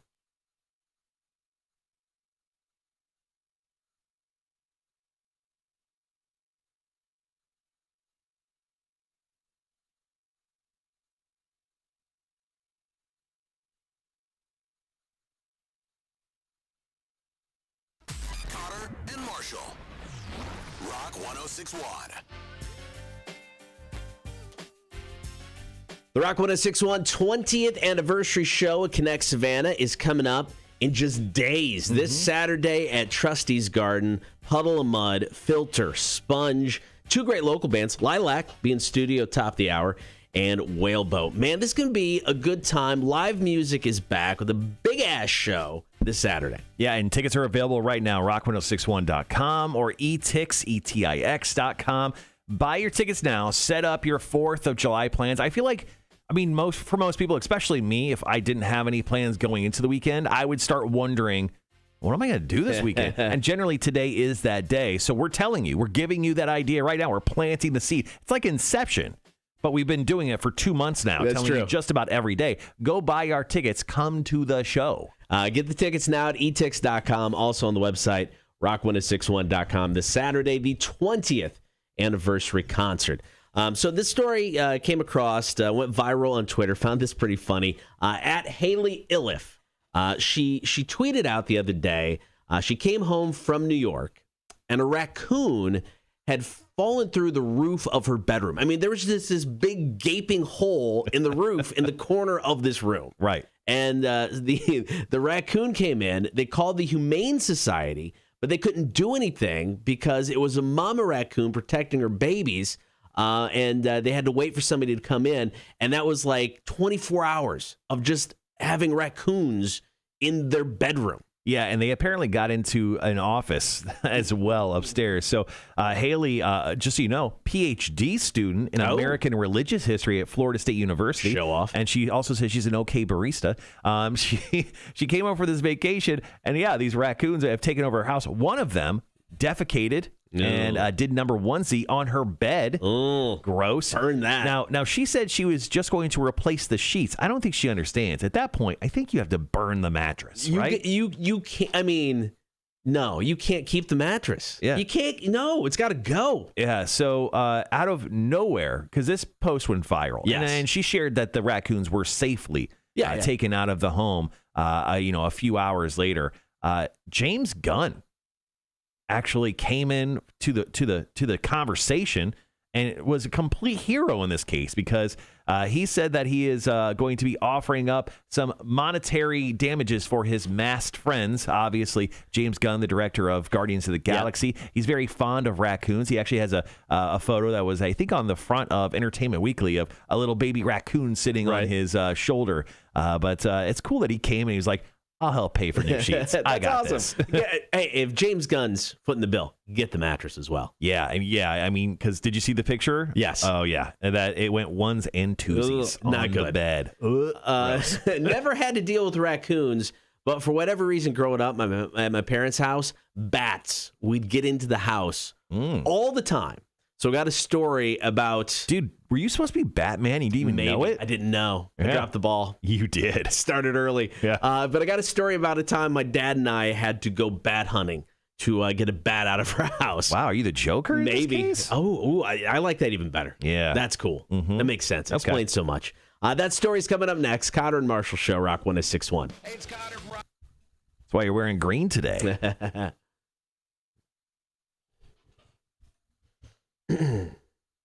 So what's this side hustle, this new side gig you got? So Greg sent a video of a gender reveal, but it was done a la professional wrestling. So I saw that video. So he's like, this should be your guys' new side hustle. I'm like, that's actually pretty funny. That'd be a great way to do a gender reveal. God, how much would you charge for that? I don't know. I mean, if you go full on, you bring the ring, you got to charge a lot. But I mean, they just set up a janky ring in the yard. Yeah, but it was pretty funny. I would charge $1,000. Because you got to pay the performers plus set up the ring. Yeah. Charles says not many things smell worse than raccoon piss and poop. I had to remediate many nests from attics. Ooh. Yeah, there's no way. There's no way you keep that mattress. I mean, there's no way. You can't keep that. It's got to go. You set up Lilakk being here, so I'm guessing yes. guys are going to be messaging you. Yep. Gotcha. All right, I'm going to jump out and grab a drink. I'll be right back. Okay. So top of the hour, Lilakk will be in studio. Got a new song from them. We're going to play as well. It's called Basement.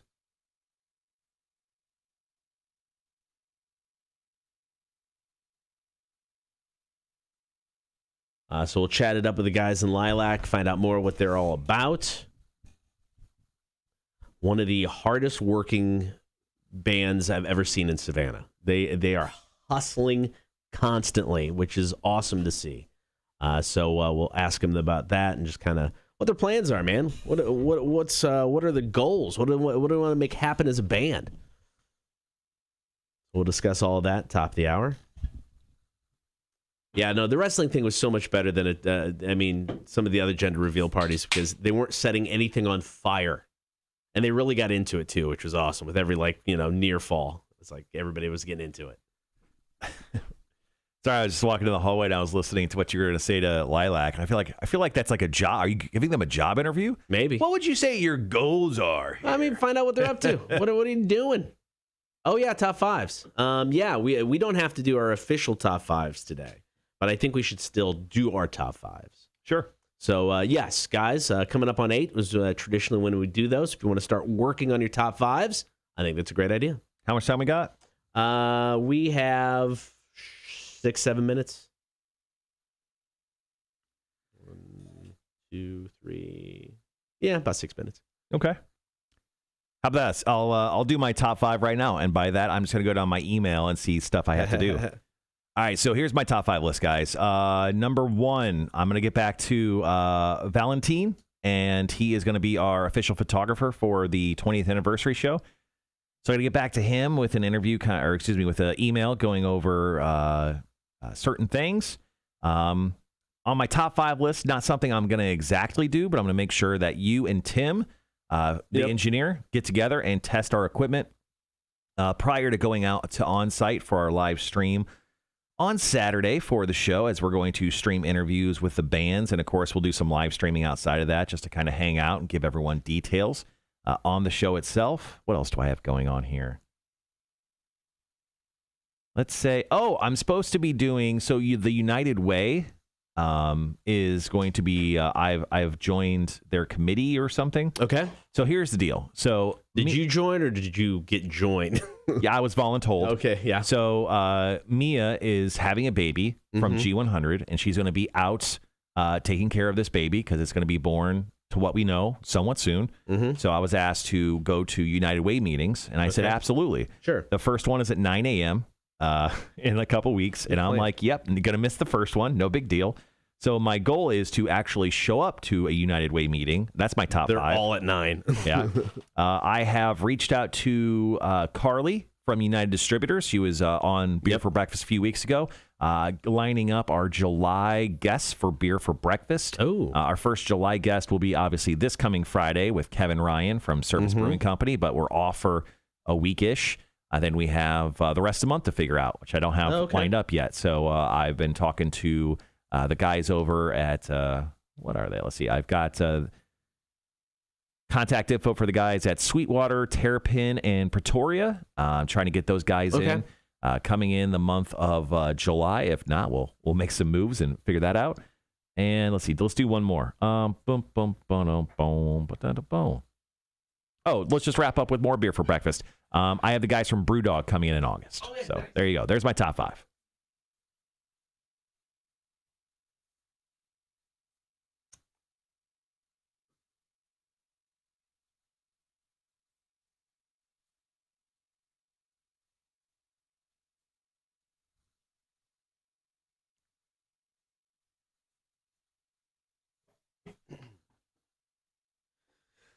Mine's pretty easy. Set up interview times for our live streamed interviews for Saturday. Work on the playlist for Saturday so we can play in between, I guess, from noon to 2 and then in between bands. Test the equipment with Tim. Got my OM meeting with the other OMs in the company. And then I'm going to try to find some time to nap today. Good for you, man. So that's the plan. That's the plan. All right, got about 2.5 minutes.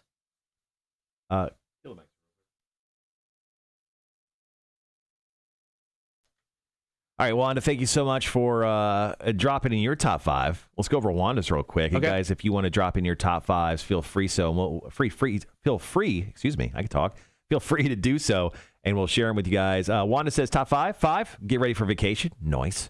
Number 4, take kids to appointments. Number 3, laundry. Number 2, enjoy my one-hitter. Nice. Number 1, concert on Saturday. I really like where your priorities are, Wanda. Really appreciate that. Charles says top 5. 1, lots and lots of work-related stuff. 2, pain management. I use alcohol myself. Number 3, plan out next several days. 4, break thumbs / collect money. And number 5, drink enough Beam to sleep through the shoulder pain. Ooh. Oh, Charles, did you hurt your shoulder, man? Come on. Napping today is not top 5 worthy. Yeah, it is. A-dub, it is.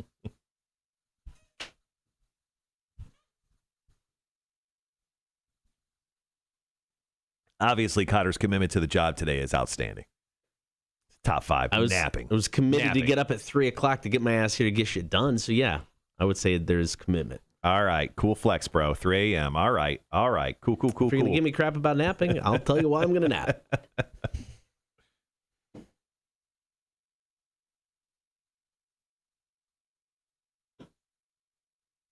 Thank you, Wanda. I agree.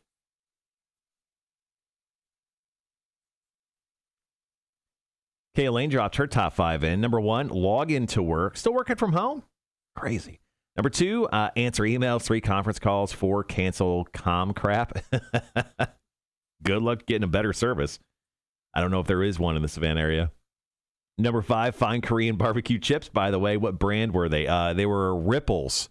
Yeah, it was Old Dutch. Can't find them here, unfortunately. Old Dutch Ripples. Man, I'm telling you, if they start serving to Savannah, they're going to make a mint here. All right, guys, be right back.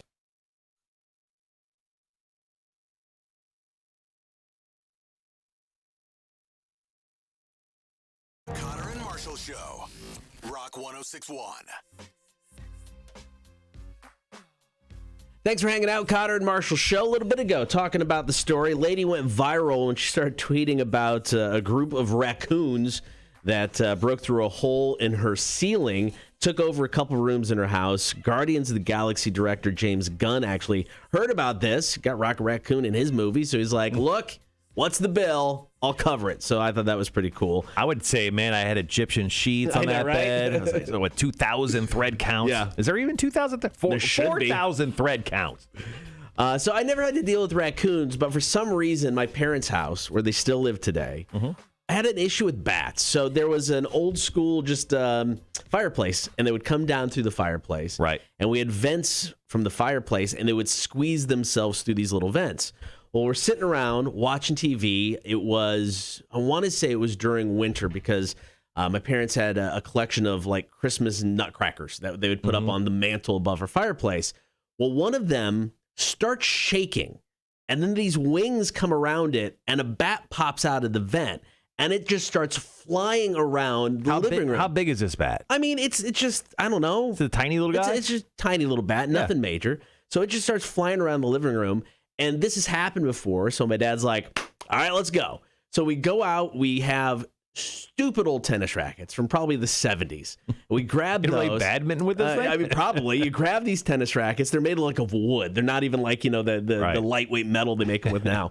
They're made of wood. So we grab those. We each grab a towel, and then we start chasing this bat through the house. And it goes upstairs, and it goes underneath my bed. So mid-search, I'm picking up my mattress to kind of look underneath my bed, right? Completely forgetting that my collection of Playboys are hid under the mattress. Yeah. And my dad's like, nice, let's get the bat, damn it. So we start chasing this bat again, and we now are going downstairs, and we're trying to throw towels over it because we don't want to kill the thing. So we're trying to throw towels over the bat and doing all this thing, and we're trying to swat it out of the air with these tennis rackets. We make it back down, and we have this second-y kind of living room thing, and it's in there, and there's a sliding glass door. And as my dad goes to reach the sliding glass door to let the bat out, it bites him. Yes. On the hand. Yes, and he turns into Bat Dad. So it bites him on the hand. At this point in time, it's kind of up against the glass. We're able to get a towel over it because now we're worried about rabies. Right. Because my dad got bit by a bat. So we have the bat, and at this point in time, we killed the bat because he was bit. So we were like, okay, if they have to test the bat, they can do whatever. Tit for tat right there. So come to find out, bat didn't have rabies, but my dad had to start the rabies shots, leading up to getting the test, just because you start the process, but if it tests negative, you don't have to continue. So he gets bit on the hand. We killed the bat. He starts getting shots. Find out it wasn't rabid, so we're all good. And he then found my collection of Playboys. Knowing your dad, though, honestly, stunned that he went to the doctor to get this rabies test, because your dad probably, I would just be like, I would think he'd be like, all right, I'm just going to embalm myself with natty lights for the next 3 days, and I'll be fine. Typically, I would say yes. I think the thought of rabies scared him a little bit more than, a typical accident where my dad would just drink it off. Yeah. Have some beers, walk it off. But the idea of rabies scared him a little bit. Honestly, I'm stunned. I'm stunned. Because honestly, your dad, 99% of the time, would drink it off. Oh, I know. 100%. Still to this day, that's what he does. All right, coming up after 8 o'clock, we got Lilakk in studio. They're one of the bands that are going to be playing this Saturday, opening the show for our 20th anniversary concert. So Lilakk in studio after 8 o'clock. This is the Cotter and Marshall Show, Rock 106.1. Hey, it's Cotter. How many Playboys did you have under your bed? I don't remember. There's 5 or 6. But yeah, I lift up my mattress and they're just sitting there. I was like, and he's like, all right, nice. Let's get the bat. I'm glad you guys took a break from trying to catch the bat to have that conversation. Let me see if the guys are here yet.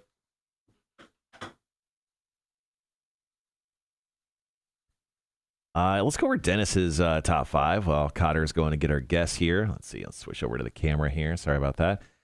Dennis says, number 1, be a chauffeur to my son's therapy. 2, chauffeur a wife around. 3, watch Stanley Cup. Hope both teams lose. Agree. I guess I'll take Tampa when it comes to the Stanley Cup. That's kind of the best case scenario. I don't know. I don't want Montreal to win. Number 4, work. 5, prep for some show. This weekend. Nice. Is Bohemian Rhapsody on the list for the event? As when will it make the live playlist? I don't know. Maybe Cotter will throw that in. Mac is asking if Bohemian Rhapsody will make the playlist for the event. I don't know. Maybe. You should. Maybe. Make it happen. Rudy dropped in his top 5. He goes, unload store, drive, unload store, drive, drink. Top 5. The life of a truck driver. Insane. Once again, guys, thanks for dropping in your top 5s, what you guys are working on. We appreciate that. We do it every single Wednesday here on the Cotter and Marsh Show live stream. Our friends from Lilakk, are they here or no? One of the guys is here. He's inside waiting. He's going to let the rest of them in when they get here. Gotcha.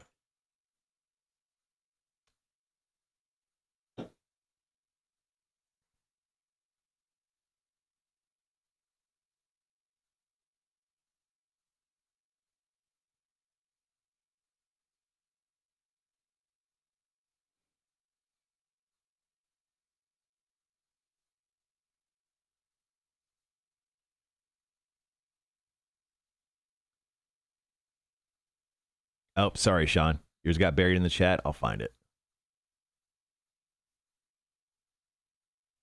Oh, there it is. Ooh. That's a big one. That's what she said.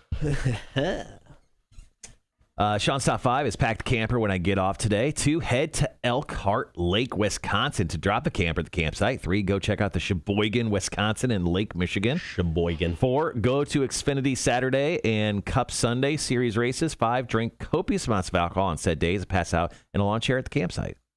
Sean, I'm pretty sure you promised that you'd be dropping off flyers for the drunk line, so I'm very concerned that wasn't in your top 5. Didn't he say you already did that? I don't remember. I think he was talking about it. Okay.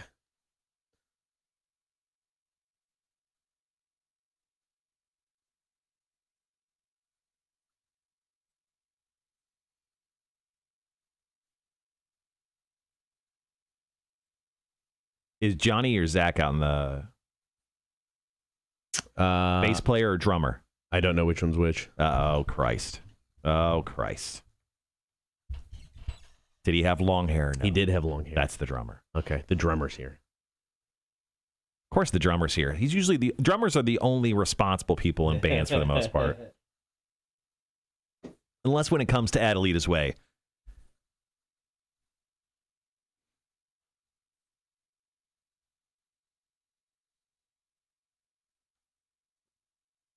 Rick seems to be the overall. Yeah. Rick DeJesus of Adelita's Way seems to be the only responsible one in the band for the most part. I mean, and I'm just going to sound horrible. He is that band. I don't mean to shortchange everybody. Whoa. He is that band. We had the guys in studio the other day. Sure. By other day, I think 2 months ago. I think 2 of them have been there since the beginning. Jesus. And one of them is Rick. Got real difficult right there. Things got real right there. Sean goes, I told my wife that we'll probably have to check a suitcase that is just full of Korean barbecue chips. Probably. Seems legit. Thank you, April and Adam, for laying down. Let us know that the drummer is here. The responsible one.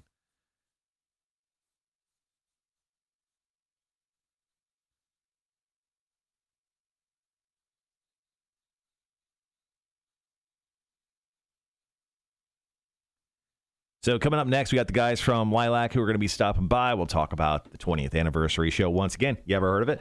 And then we'll play Are You Smarter Than a Community College Dropout on the back half of the 8 o'clock hour.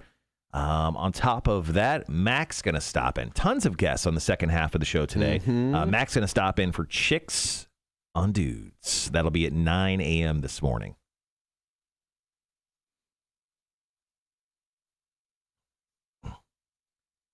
Adam. Oh, Adam says, I'm the keyboard player. I won't be there, sadly. Bummer, man. Damn.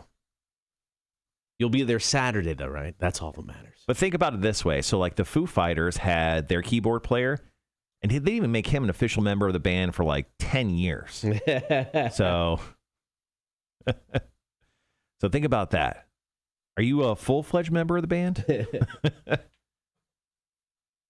If not, just so you know, you're working on a decade policy. You got to make sure you play keyboards for them for a decade. Then maybe you get to join, at least according to the Foo Fighters. I'm going to check 3 here. Make sure we're good.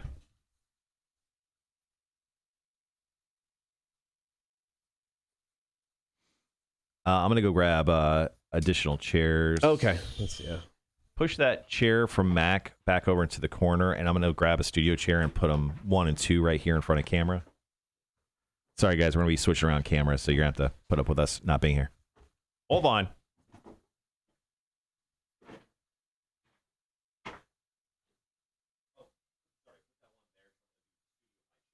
Oh, okay. But what, you want this one over here?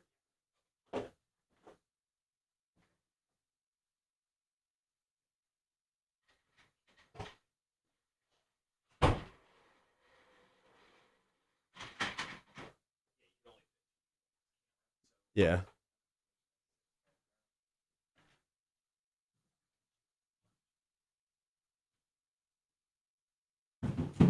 We got about 3.5 minutes.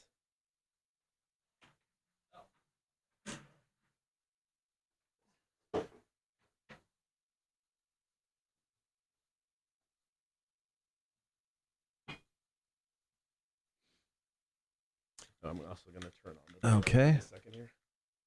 Let's see. Get rid of that. That should still be there. I'm going to turn that. All right. And then there we go. Fire that up.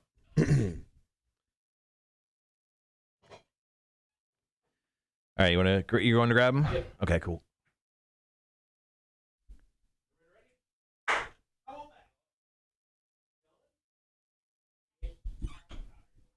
You better hide your chips from me. All right, guys, got the band coming in, so let's do all the say hi to everyone. Hi. Hey, how's it going? Marshall, nice to meet you. What's up, man?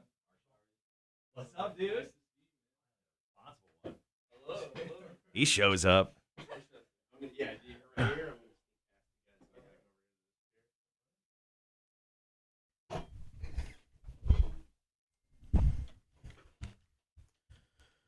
All right. How's it going? It is going, man. Perfect.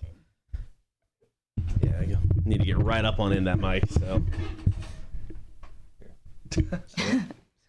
Yeah, come on. You want to start?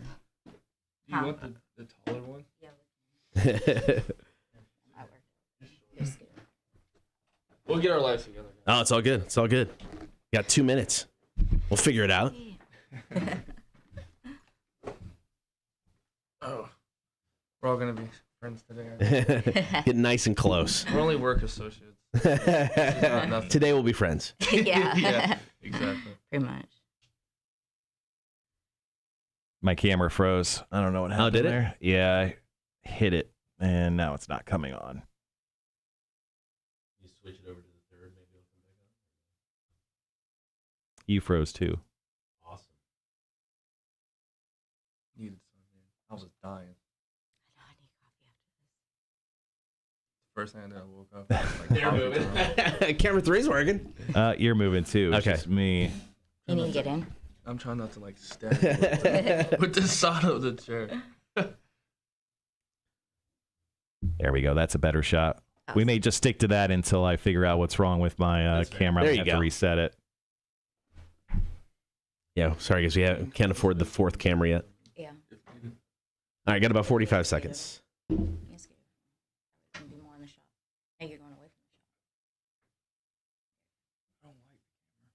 I don't like the camera. Well, you tell that to Val.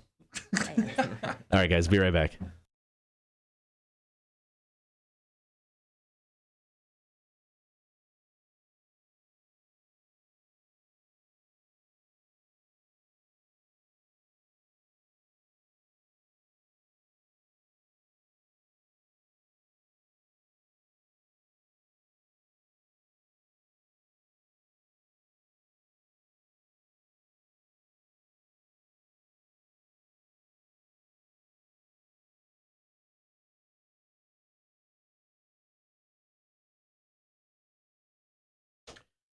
Good morning. It is the Cotter and Marshall Show. Coming up this Saturday, it is the 20th anniversary show. The big old concert goes down Trustee's Garden, of course, teamed up with Connect Savannah. We've got Puddle of Mud, Filter Sponge, Whale Boat, and now joining us in studio, the guys and girl in Lilakk. All right, so let's just start with some introductions. Step on up to the mic. Let us know who you are, what you do in the band. Everybody's checking it out on the stream as well.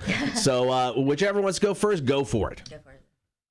Well, my name is Zachary Young. I play drums, and I do hype man / backup vocals. Yes, Every I love that. band needs a hype man. I love this. All right.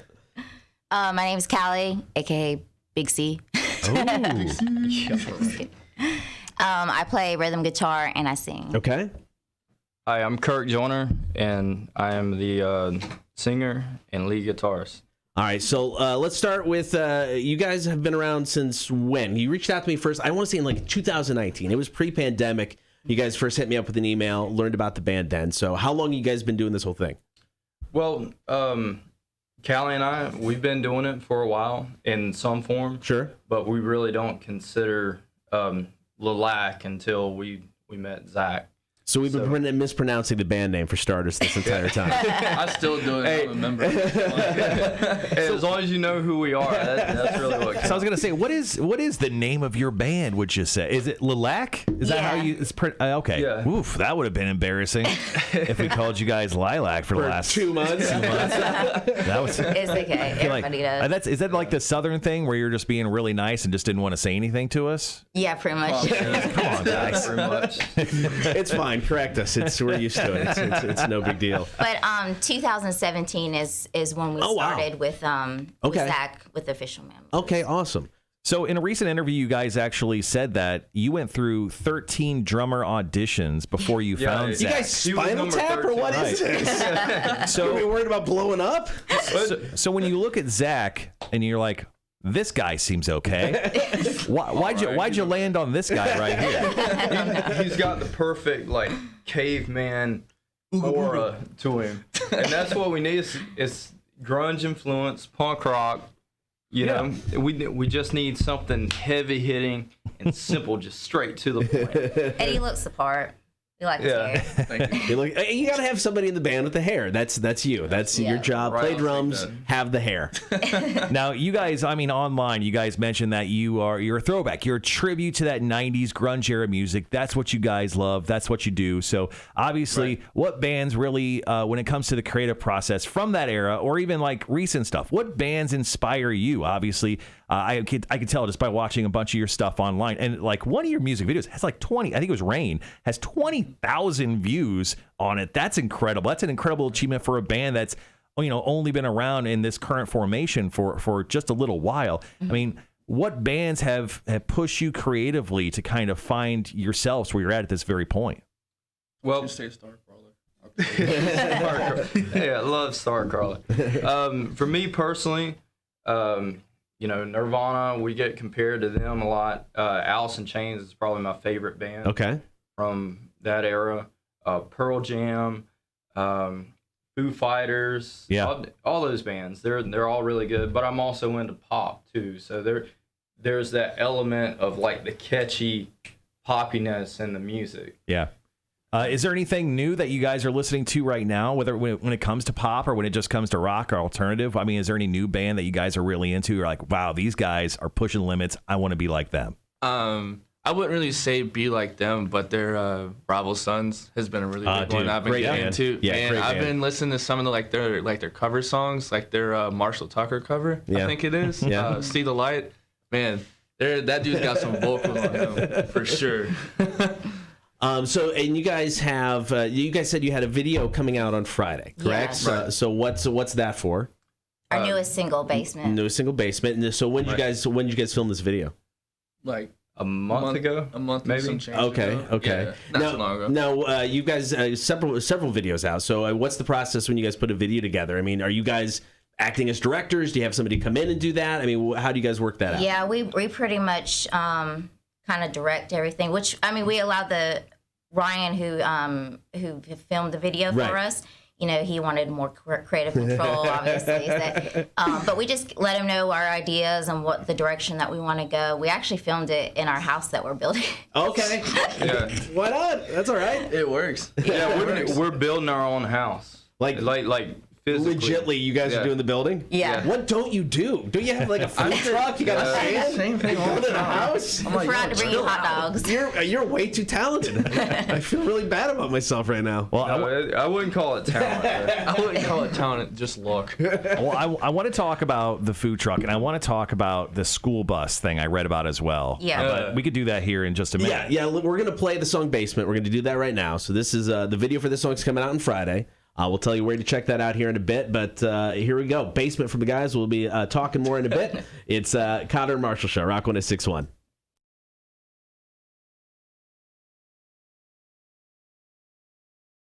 There we go. All right, Yeah, come a little bit closer to the mic when you're Okay. talking. Okay. Really get in there as a band. Really feeling the flow there. We gotta act like we like each other. I I don't like I was sitting so far back. Zach, does it feel like you're the third wheel at this point? Because these two are... Well, see, I'm really... Not really. I feel like the third wheel all the time. Them two, like, they're usually the ones who are, like, always available for, like, the interviews and everything. Yeah. So, like, whenever, like, the rest of us have the chance to come in, we're kind of just like, all right, like, do y'all's thing, I guess. We'll just sit here and watch. Hey, you know what? Sometimes it's being there for emotional support for these two. It's absolutely. very important. Very important. I'm just happy to be here. Yeah, honestly. Well, we need someone who's not as socially awkward. That is so true. So I just feel like Zach at this point, he's like Marshawn Lynch, right? He's just showing up so he won't get fined. Exactly. I remember one of our very first interviews as a band was up in Augusta, and they made their own whiskey. They were like, "Come on, drink, enjoy." Man, by the time we get halfway through the interview, I was like, "Oh, my lips are numb. Not good." I was like, "Oh man." And he hasn't been allowed to do an interview since. Yeah. It sounds like that's the type of interview I want to be a part of. You know what we could do, guys? I mean, if you really want to drink some incredible whiskey-like thing, it's not. We have. You ever heard of Malort? It's just like whiskey, except it's terrible. The fact that it says Malort. I don't even like whiskey, so I imagine I hate it. Yeah, so it's from the Chicagoland area. Malort is like a vodka wormwood liquor. It's famous for just being disgusting. It's famous for we actually have it right up there on the shelf. It's right next to those Ripples chips. So far as that. But me. Volunteer me. Because I'm the alcoholic. All right, guys, we'll be right back.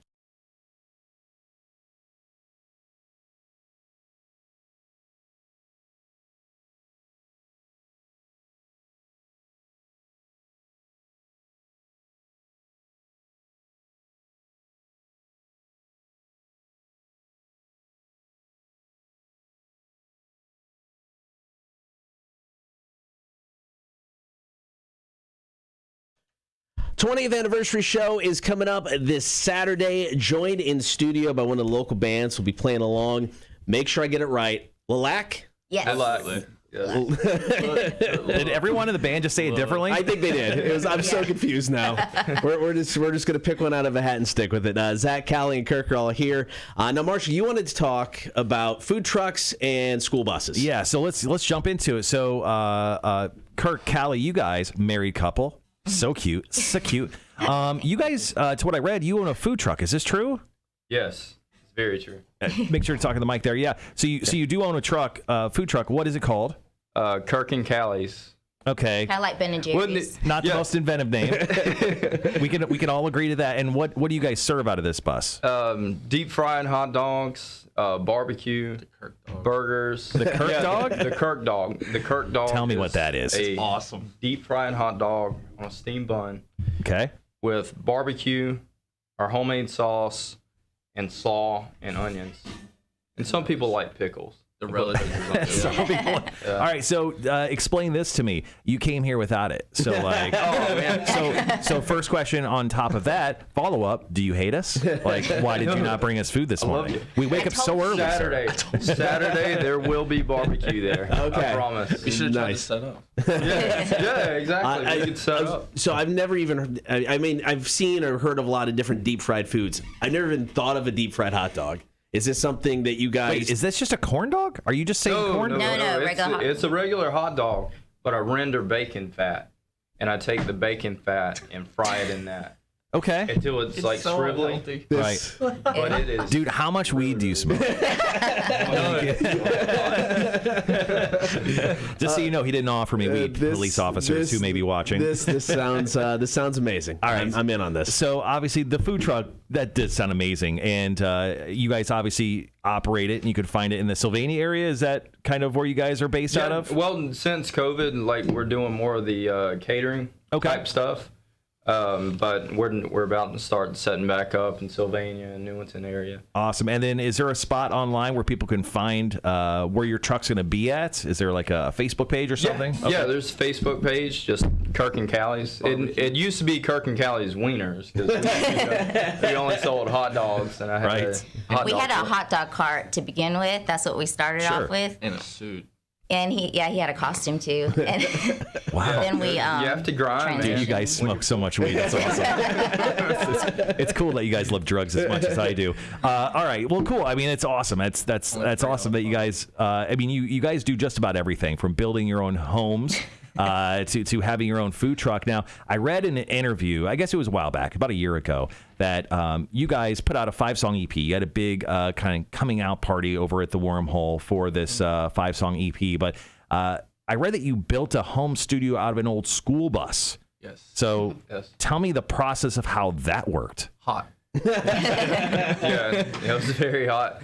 So anyway, I had a cousin that works at the school, and he's like a mechanic. You're right. He's like, hey man, I heard you're looking for a bus. There's a couple buses here for sale. I bought the bus for $1,000, and it was my school bus. When I was in high school, yeah, Wow. my school bus. Full circle for that bus. Yeah, I'm like, I remember getting in trouble in this bus right here. And anyway, so I got it, took the seats out, started putting bunk beds in it, and kind of building it up. It was going to be our tour bus. Right. And then COVID hit. And then we're like, all right, well, we have to do something with it.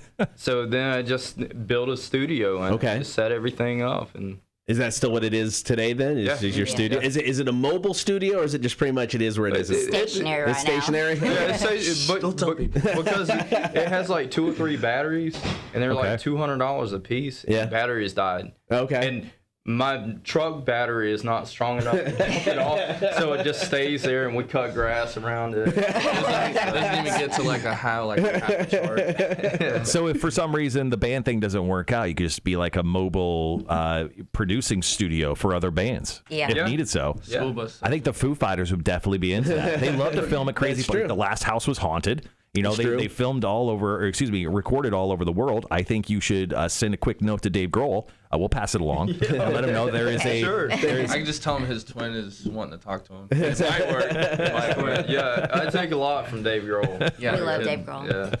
All right, of course, the show is coming up this Saturday at Trustee's Garden. It's the 20th anniversary for Rock 106.1. Get your tickets now at etix.com, rock1061.com. Puddle Mud, Filter Sponge, Whaleboat, and, of course, Lilakk. Yep, Lilakk. There we're going to go with Nailed that. So they're going to be one of the bands opening the show. If people want to find out more about you, they want info about the EP, they want to check out the video for Basement that you're releasing on Friday, what's the best place for people to go to get everything they need? Facebook. We're all over Facebook, Instagram, YouTube, any social media platform you can find us on. That's Lilakk with 2 Ks. And it Lilakk Band. Yes, for That's the Instagram. one. For Instagram, perfect. Yeah, and we have a website too. It's lilakk.com. Okay. And finding a lot of stuff on there. It's Lilakk. Yes. Just so everybody knows exactly. All right, guys. Well, thank you so much for stopping by. Yeah, of course. Thank you so much for doing the show. We are so looking forward to checking you guys out on Saturday. It's going to be so much fun. You guys be sure to get your tickets right now. Once again, etix.com, rock1061.com. Thank you so much for being here. Thank you so much for having us. All right, we've got some stuff about Floyd Mayweather because it won't go away. It's coming up next. Cotter and Marshall, Rock 1061.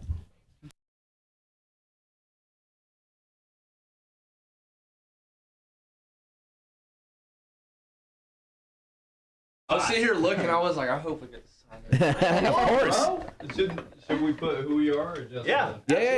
Kelly, you're a better writer. I don't know about that. Yeah, there's Adelita's Way right behind my head every day. Yeah, Are you guys opening for them? Yes. Yeah. Okay. I just heard that. We're actually waiting on the on our tickets so we can issue them out and everything. So. Speaking of, do you want to give them their packet? Yes. Yeah. Yeah, it's way neater than anything up there. I've been practicing this. Doing this. We didn't sound too bad. Doing this on drumsticks is terrible. And I hate hearing people chew. Oh, it's annoying. Oh, It's so annoying. and I found the worst one I could find too. It was just utterly disgusting. If somebody's here, we'll grab a picture as well before you take off. Marshall's gonna get your guys' packet for Saturday. Okay. And you got I got you Rob's number, correct, or email? Yes. Yeah. So if you have any questions, hit him up. He's not gonna be there on site. It will be Brad from Capital A running day of, but Rob's just kind of running everything ahead of time. Right. Okay. So if you have any other questions or anything like that, We didn't mention Wait, are we on live stream? yeah. We're still on the live stream. We love you, Johnny and Adam. They're the keyboard player and the bass player. They're Perfect. cool too. So they're seeing us right. They're just grown adults that have jobs. Have jobs.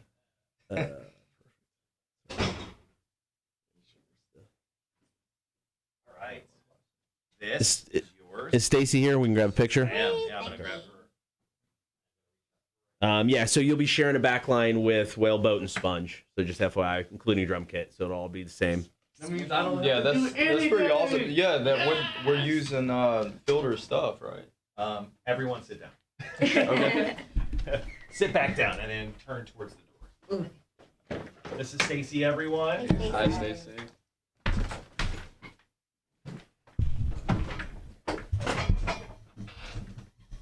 Always want to move something. I'm gonna do this way too. We gotta do Instagram too. Here we go. Perfect. Thank you. You're welcome. All right, guys. Sorry for the extra sit down. I needed that exercise. Yeah.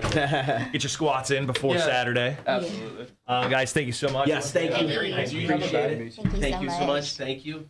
Very nice Nice meeting meeting you. you. Thank you. So many Thank handshakes. you. All right. We'll see you guys on Saturday. See you Saturday. Have a Thanks, good day. guys. All right. Where are we at? We'll be coming up on this Floyd Mayweather. There it is. Love you guys. See you guys. Zach just snuck back in here. He crawled in like a little army guy. Let's see. Yeah, that hot dog sounded amazing. I want to try that. Sean goes, he said barbecue, and I was like, Leonardo DiCaprio into Django, or Django. He goes, you had my curiosity, now you have my attention. Too funny.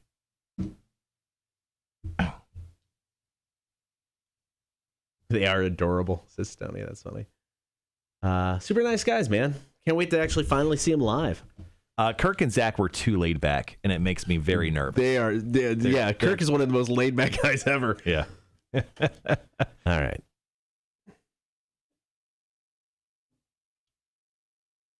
Oh, So those guys have a new video release for their new single called Basement. mm-hmm. They do have a lyric video for that song because I watched it yesterday on their YouTube. Nope, that's not it.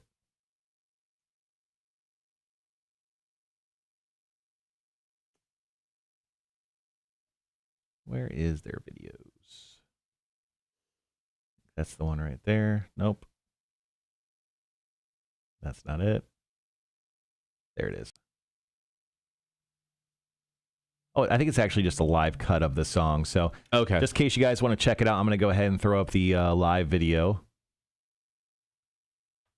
for Lilakk on the chat, just in case you guys want to check that out before you see him live this Saturday. Yeah, so we met their photographer who's going to be doing some of the photos for the Valentine. us. Yeah. So we met him on Saturday, and he pronounced it Lilakk. And I went, oh, we've been pronouncing this wrong the whole time. Maybe not. Maybe he just, pronounces it weird, and that's fine.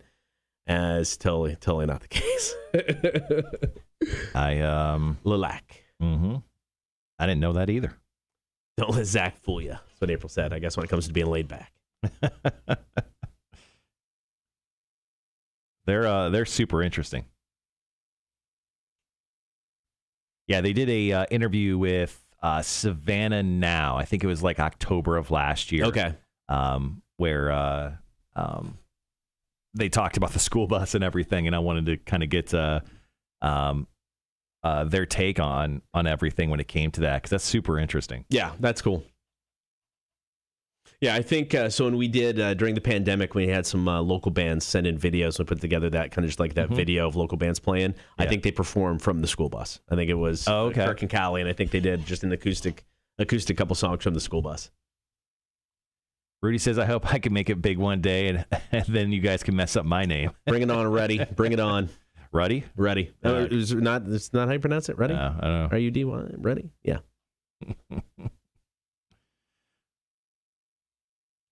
Have a good workout, Tony. Oh, we forgot about the theme song. Damn it. I didn't have that. I didn't have that in my notes. I wasn't really going to ask about that.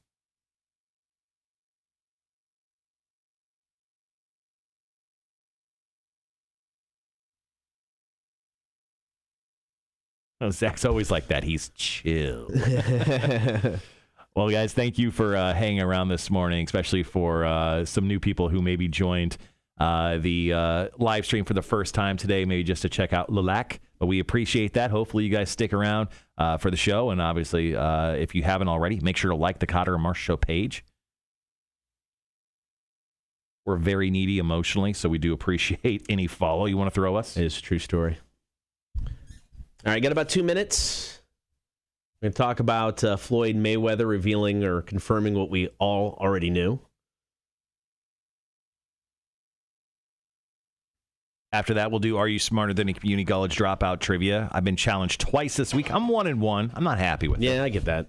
I'm 1-1, but I absolutely dominated yesterday, so that felt good. Yeah, you kicked your opponent's ass. I think that's fair to say.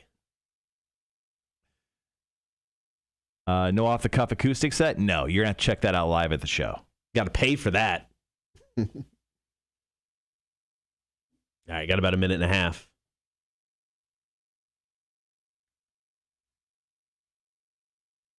There's a good chance Mac may be late to... Too busy still looking for Korean barbecue chips? Priorities? Yeah, she goes, dude, I'm booking it. She just texted me. Okay. And then she even messaged on the chat here, heading that way. Don't hurt yourself, Mac. You should play Slipknot for Zach's little girl. She loves them, as you can tell, her father's daughter. There you go.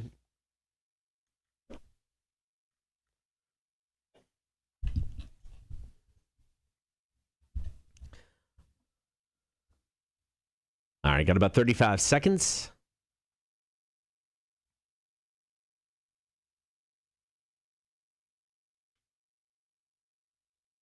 I actually got to use the guest solo shot when it came to the camera work on that, just because it's more of a wide shot. Yeah. It's nice to use. Get everybody in. Yeah, to actually get everyone in on the shot.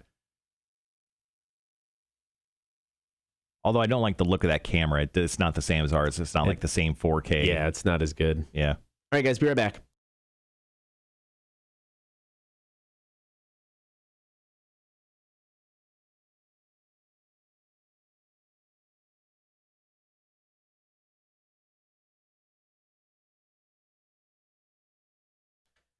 Once again, big thanks to Lilakk for stopping by the studio today. Can't wait to check him out this Saturday at the 20th anniversary show. We had Zach, Callie, and Kirk all in studio.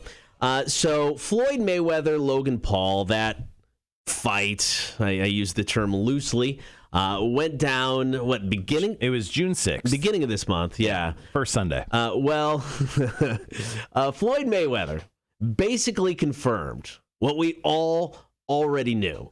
His fight with Logan Paul was fake as hell. Mm-hmm.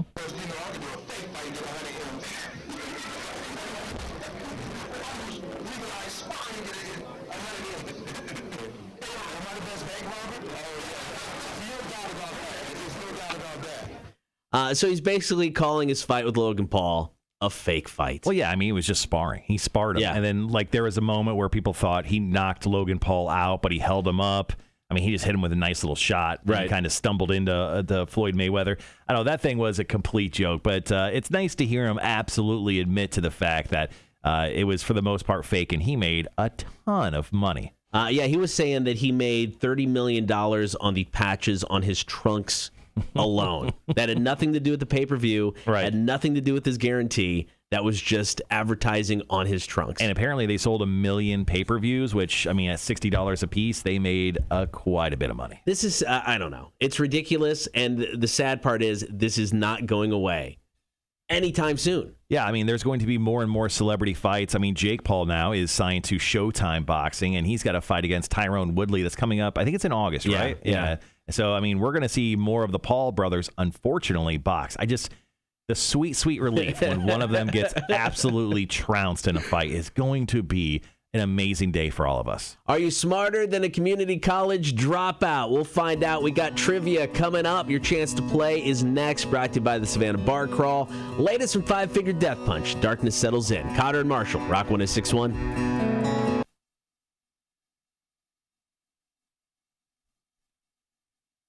Yeah, we'll have to see if the local bands will do a theme song for us. Yeah, I think that's fair. I want to see. I want to see what a theme song for us could be.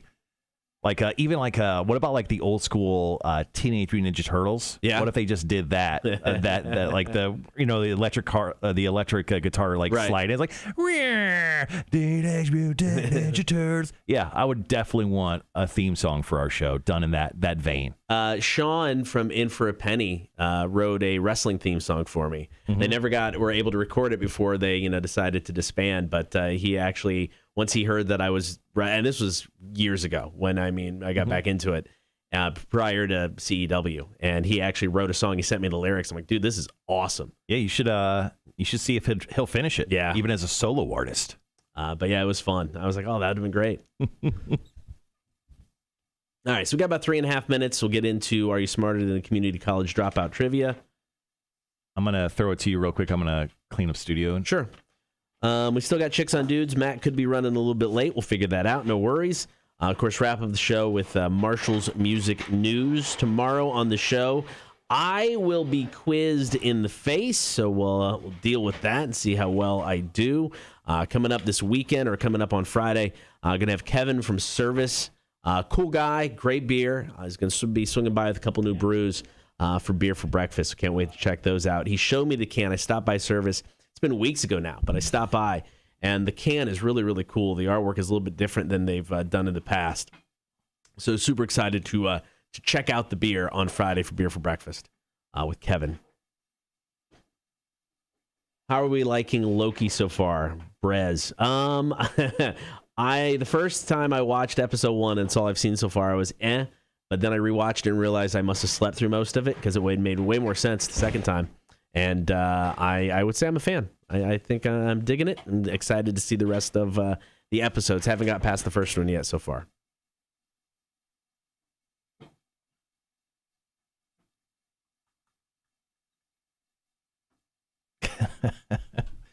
Sorry, guys. I had to clean up studio. It was a mess after we had some guests in here. Dennis said, Marshall, make sure all the chip bags are out of sight. Unfortunately, they're not. They're right behind me. Yeah. Really like Loki. Can't wait to watch the new episode. It came out today, so Yeah. you're going to watch that tonight. Also, big fan of Disney shows getting released on a Wednesday as opposed to a Friday. Yeah, I am too. I like that. There's much more of a chance that I'll actually watch the show the day it gets released as opposed to waiting till sometime over the weekend. Usually I would wait till Sunday to watch stuff, and then stuff would get leaked and it would ruin it for me. But Wednesdays, most time, I'm just hanging out at the house. All right, so we got about a minute 20. So we're already running a hair over, so we can keep this pretty quick. Oh, okay, yeah. Yeah, just to get somebody in, but yeah.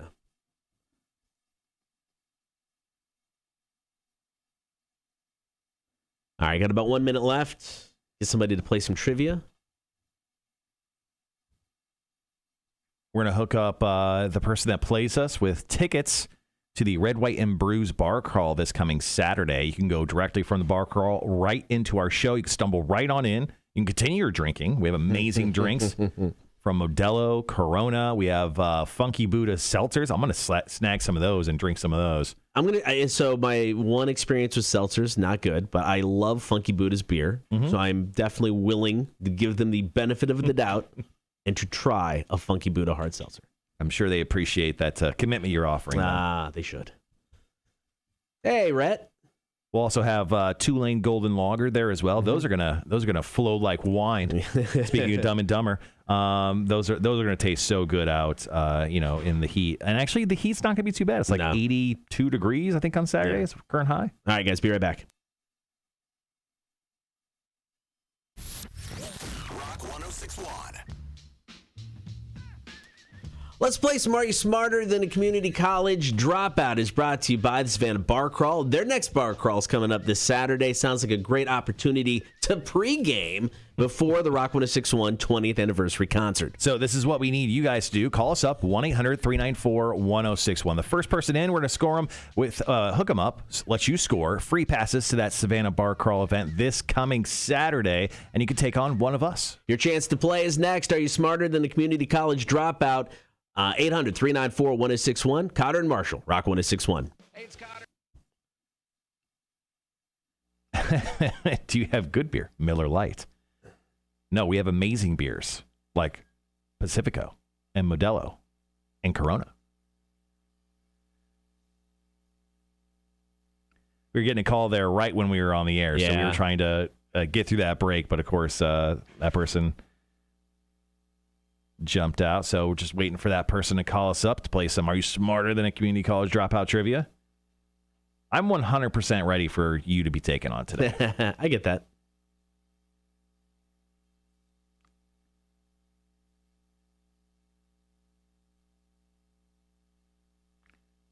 Brennan, speaking of Florence, is it Pugh, I think is how you say your name?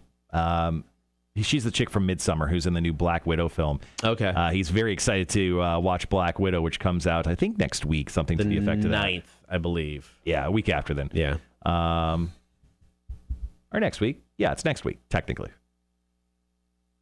But yeah, I'm a huge fan of her. She's actually dating Zach Braff. Fun fact. Oh, interesting.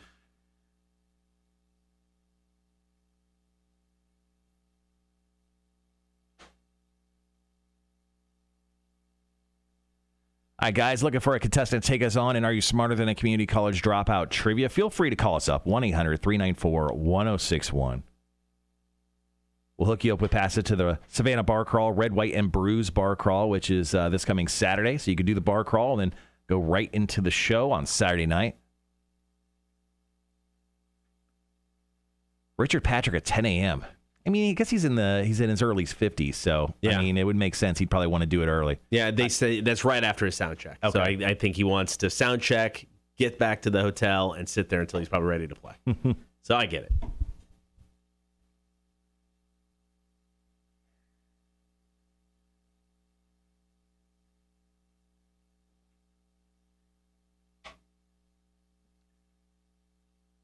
Yeah, Midsommar is an incredible, incredible movie. Ari Aster, who is a director who did that film, he also did Hereditary, two of my favorite horror films that have been put out in the last decade.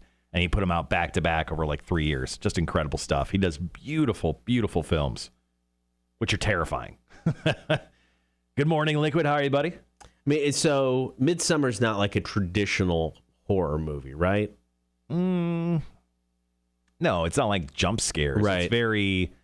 It's very, I mean, these are interesting kind of thriller-like films that have huge, like, got you gore moments. Right.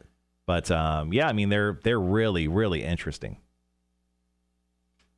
Your wife would not like them. No, probably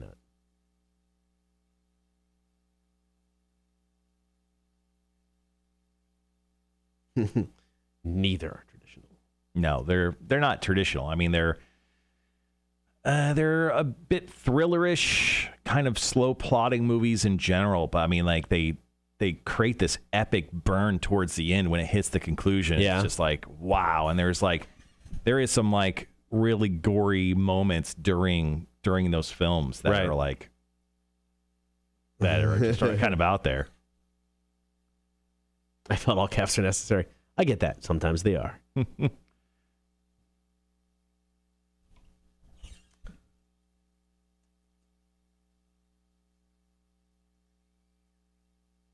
Hereditary disturbed and scared me way more than Midsummer. Yeah. All right. We got somebody. Let's go. Rock 106.1. Who's this? Hey, it's Rhett. How you guys doing? Rhett, how's it going, man? Good. How are y'all? Doing good. Who do you want to take on in trivia today, myself or Marshall? I'll take Connor. All right, I like it. He wants Carter to go. All right, good luck, man. All right. All right. Cotter was saying he was going to absolutely dominate everyone this week, just not yesterday. I just said that yesterday. I'm making no promises your mic today. Shut up.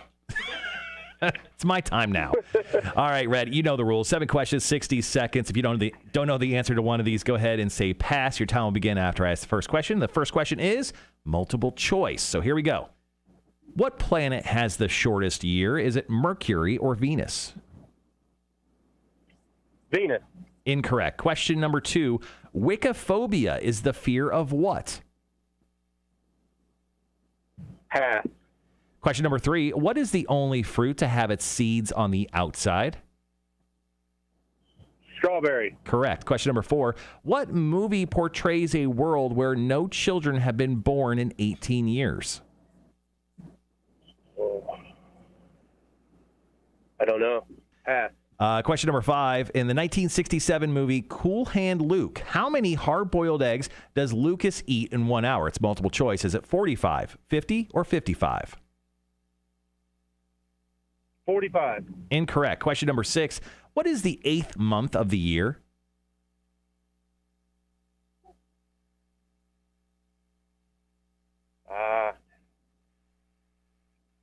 August. That is correct. And your last question, which U.S. state is nicknamed the Pelican State? Not Florida. That's Sunshine State. California. Incorrect. All right, Rhett, you got 2 out of 7 today, Cotter. Not your best showing, Rhett. No big deal. Cotter, 2 out of 7 today, Rhett got. Okay. So same rules apply. Rhett, hang on the phone line for us. 7 questions, 60 seconds, Cotter. Here we go. What planet has the shortest year? Is it Mercury or Venus? Oh, Mercury? Correct. Question number 2. Wiccophobia is the fear of what? Wiccophobia? Wiccophobia. Wicker? Incorrect. I don't know. Question number 3. What is the only fruit to have its seeds on the outside? A strawberry. Correct. Question number 4. What movie portrays a world where no children have been born in 18 years? Shoot. Oh, crap. Pass. In the 1967 movie Cool Hand Luke, how many hard-boiled eggs does Lucas eat in 1 hour? Multiple choice, 45, 50, or 55? 45? Incorrect. Question number 6. What is the 8th month of the year? August. Correct. Question number 7. Which U.S. state is nicknamed the Pelican State? Oh, it's Louisiana. That is correct. Going back to question number 4. Which movie portrays a world where no children have been born in 18 years? I keep getting confused with No Country for Old Men. Your time is up. Yeah, okay. You got 4 out of 7 today, taking the win over Rhett. Rhett. It wasn't That's all right. It wasn't my proudest showing, but it was enough, and I'll take it. All right, Rhett. Cotter will grab your number real quick. You don't have to say it. He probably already has it. I got it. So Rhett will call you here after the show and hook you up with some passes to the Savannah Bar Crawl. You can just. I won't be here, so just donate them to somebody for the horde. Gotcha. Will do. Will do, man. All right, let's go ahead and go thanks, over. Rhett. All right, let's go ahead and go over the answers for Are You Smarter Than a Community College Dropout Trivia, brought to you by Savannah Bar Crawl. What planet has the shortest year? That would be Mercury. Wiccaphobia is the fear of witches. Oh, Wicca. That makes sense. I get it now. Okay. What is the only fruit to have its seeds on the outside? That's a strawberry. The movie portrays a world where no children have been born in 18 years. One of my favorites, Children of Men. Children of Men. I knew Men was in the title, and all I could think of was No Country for Old Men. I'm like, that's not it. In the 1967 movie Cool Hand Luke, how many hard-boiled eggs does he eat in 1 hour? 50. 50 eggs. Question number 6, what is the 8th month of the year? August. And finally, which U.S. state is nicknamed the Pelican State? Louisiana. All right, back tomorrow around 8:30, another round of Are You Smarter Than a Community College Dropout, brought to you by the Savannah Bar Crawl. It is Cotter and Marshall, Rock 106.1. We'll be right back with audio.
Greg, thank you for doing math for us. Greg just mentioned that Cotter's winning percentage is actually at 74%. With my win yesterday, I'm proudly back up to 69. Nice. That's where I would like to always stay. I want to stay at a good 69%. If I could stay at 69 winning percentage all the way till next June 9th, I'll throw a party. I think that's fair. No cake, just Malort.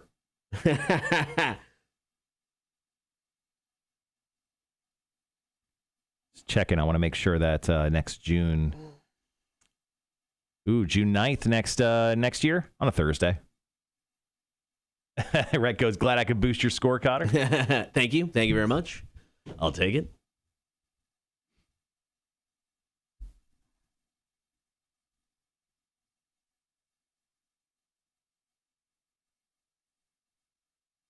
All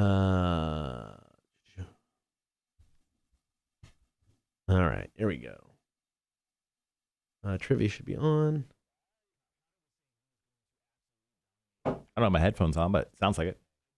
Today is day 14 on the day since last studio issue, right? Yes. All right, yes, I'll go ahead and update that. Okay, nice. So almost halfway to cake day.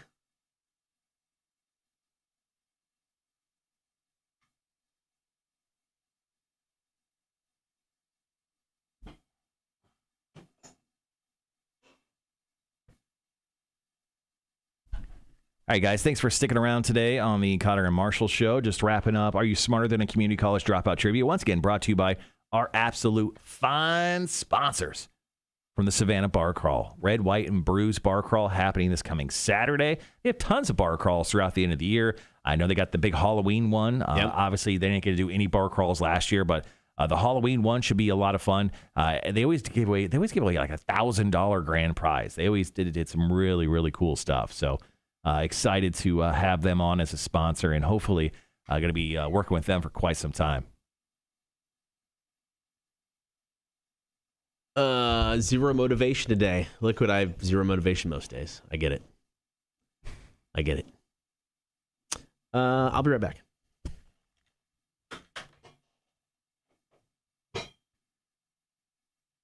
All right. Ooh, look. Lilakk's right there. Nice. Sorry, Lilakk.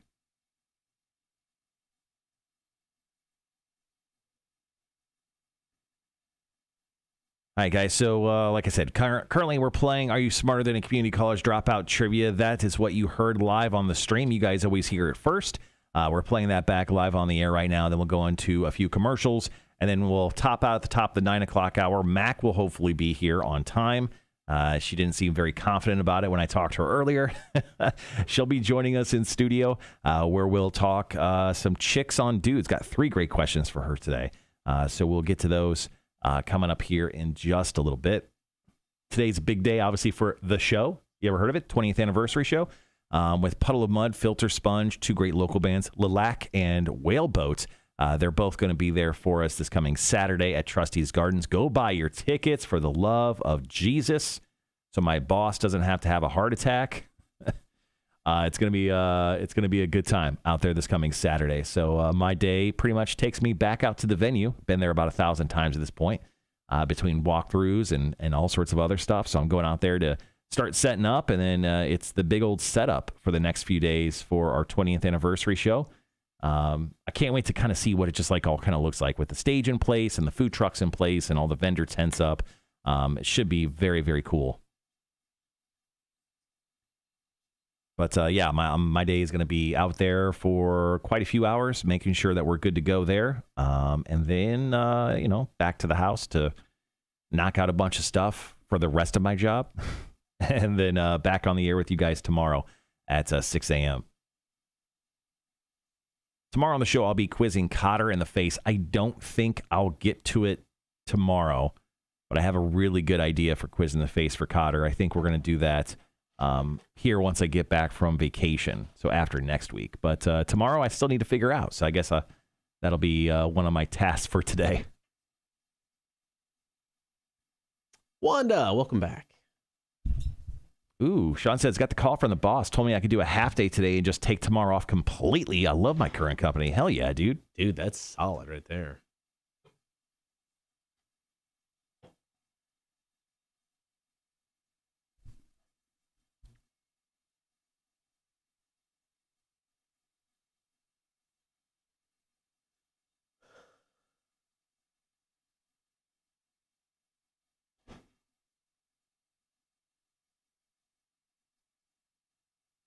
Oh, there she is. Mac. You are absolutely glowing today. Thank you. You are glowing today.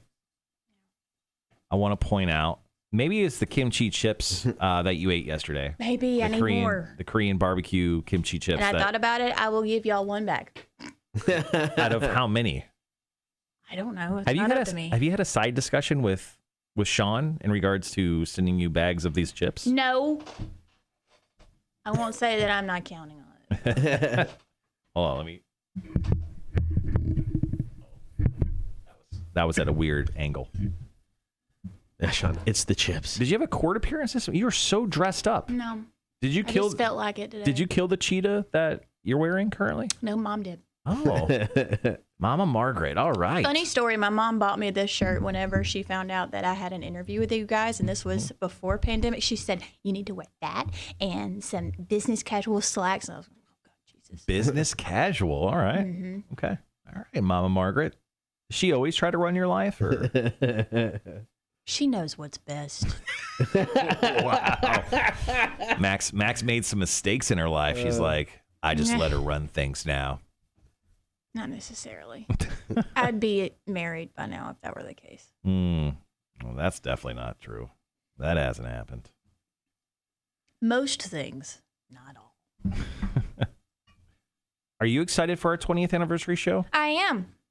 You I are? am. What is your responsibility at our 20th anniversary? Yeah, what are you doing? Driving the damn artist, and I've never done that before, and I'm nervous. Which band do you know? Which band do you have? I think it's Puddle of Mud. Okay. Yeah, don't screw that up. That's They're the just the headliner. headliners. Yeah. Don't make them mad. Don't get lost. Yeah, don't drink in front of the band because someone's trying to be sober in the band. Yes. So. Also, you're driving. And so, you're driving. Don't Don't drink. drive. Whose vehicle you're driving? My point exactly. I don't know. Okay. Well, I know. Look, I get it. You're from Alabama, and I understand that drinking and driving is legal there, but like you can't do it in Georgia. We have class here.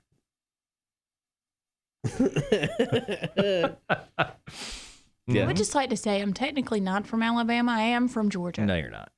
Yes, I am. Trust me. I mean, Roll Tide, but I am from Georgia. See, I don't think you could be from Georgia and Roll Tide. Yeah. I know plenty of people that are from Georgia that are Roll Tide fans. Thank you. I don't think there is.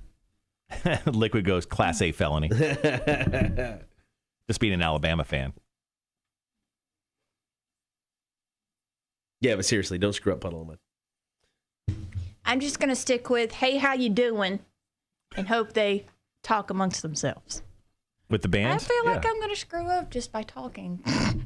It's my not job like is talking. Yeah, it's not like you can't look them in the eyes or anything. It's not that severe. I've never done this before. No, quick question, though. Why are you so dressed up right now? I don't know. I picked out my clothes yesterday for today. I don't know why. I guess Margaret. Did you feel like you needed to class it up after you ate an entire bag of chips in front of us? No, but I was very shocked that these pants fit. Oh.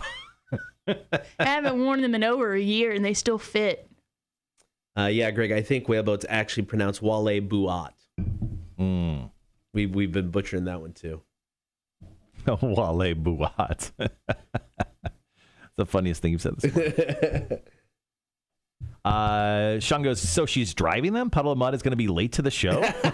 I wasn't late today. And That's Mom true. said roll effing Tide. Look, I can't be. You need to start commenting on the YouTube stream if you're going to talk to him.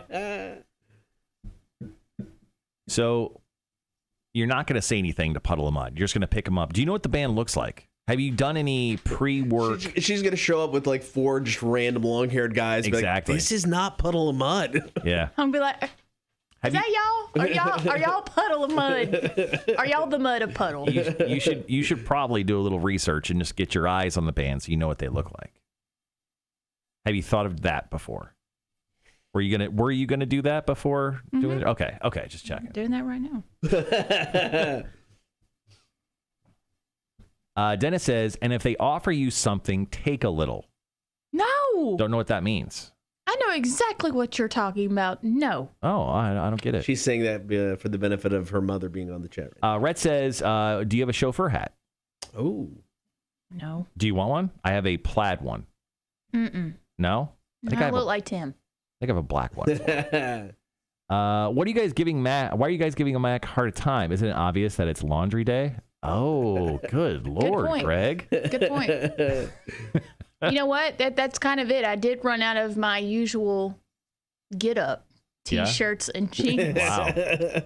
Except for these. Charles says CrossFit makes you wet, chips make you greasy, our weather makes you moist. Alabama girls are easy. Very nice. Kudos. Oh, it's been a while since we had a poem. God, That's 50% true. that's so good. You can figure out what 50%. Use your imagination. I'm just kidding. Sean, these guys were standing in a puddle, and I just thought they were a puddle of mud. Where is the mud? Okay. All right, we got about 3.5 minutes. They're not so scary. All right, hold on a second.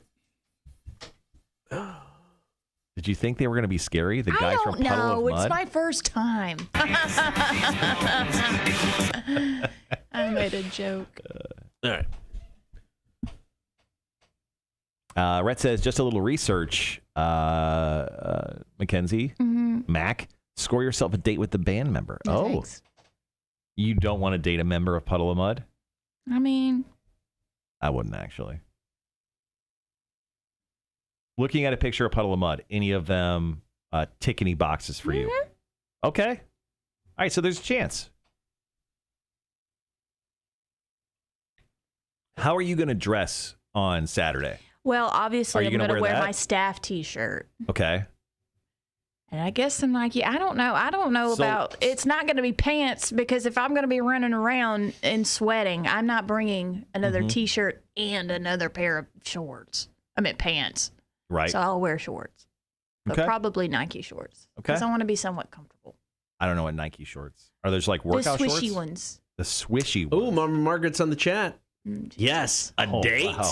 Jesus. Oh, wow. Yeah. Look at that. You wouldn't approve. Don't even sit there. I think at this point in time, she'd approve of any date. Just it's a date. You know, we should just see if Richard Patrick's available. I mean, he's in his 50s. I think he's also married. It's okay. No. Hey, it's not cheating if it's in a different zip code. That's what I was told. A guy named Ludacris told me. You ever heard of him? He's got ladies in He's different from area Georgia. codes. Yeah. Yeah. Close personal friend of ours, of the show. Sure. 90 seconds. He's been on many times. Right. Cut off jean shorts. That's standard issue in Alabama. There's chafing involved in that. When you're born, they give you a tank top and a pair of jean shorts in Alabama. Jesus. Yeah. And Mama Margaret, any date. you want to go 2 and then... Yeah, do the bottom 2. Let's do 1 and then leave the last 2 for a second break. That's fair. Yeah. You want to do 1, I'll do 2 and 3? Or do you want to flip-flop? What do you want to do there? Yeah, that's fair. Okay.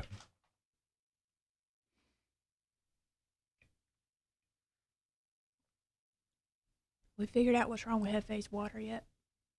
It's just a little cloudy.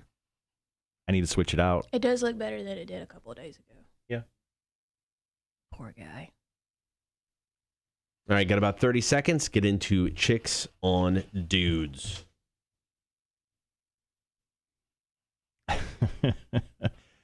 Sean said that you get cut-off jean shorts, a tank top, and a pinch of skull as a baby. Excuse me. Is that true? I'm not a dude, so. Be right back. I don't think it matters.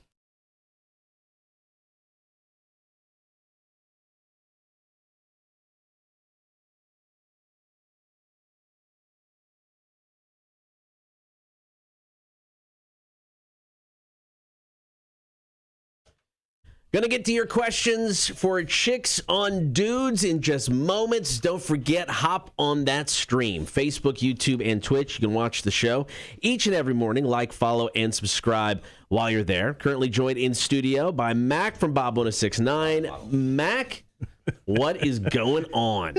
I'm getting attacked with my... What's wrong with my water bottle? So Mac's on camera right now, and she's gripping her water bottle like we're about to attack her right now. Well, Why are you so paranoid? It's a given on any day, Marshall. Okay. All right. You looked like you were terrified to hang out with us right now.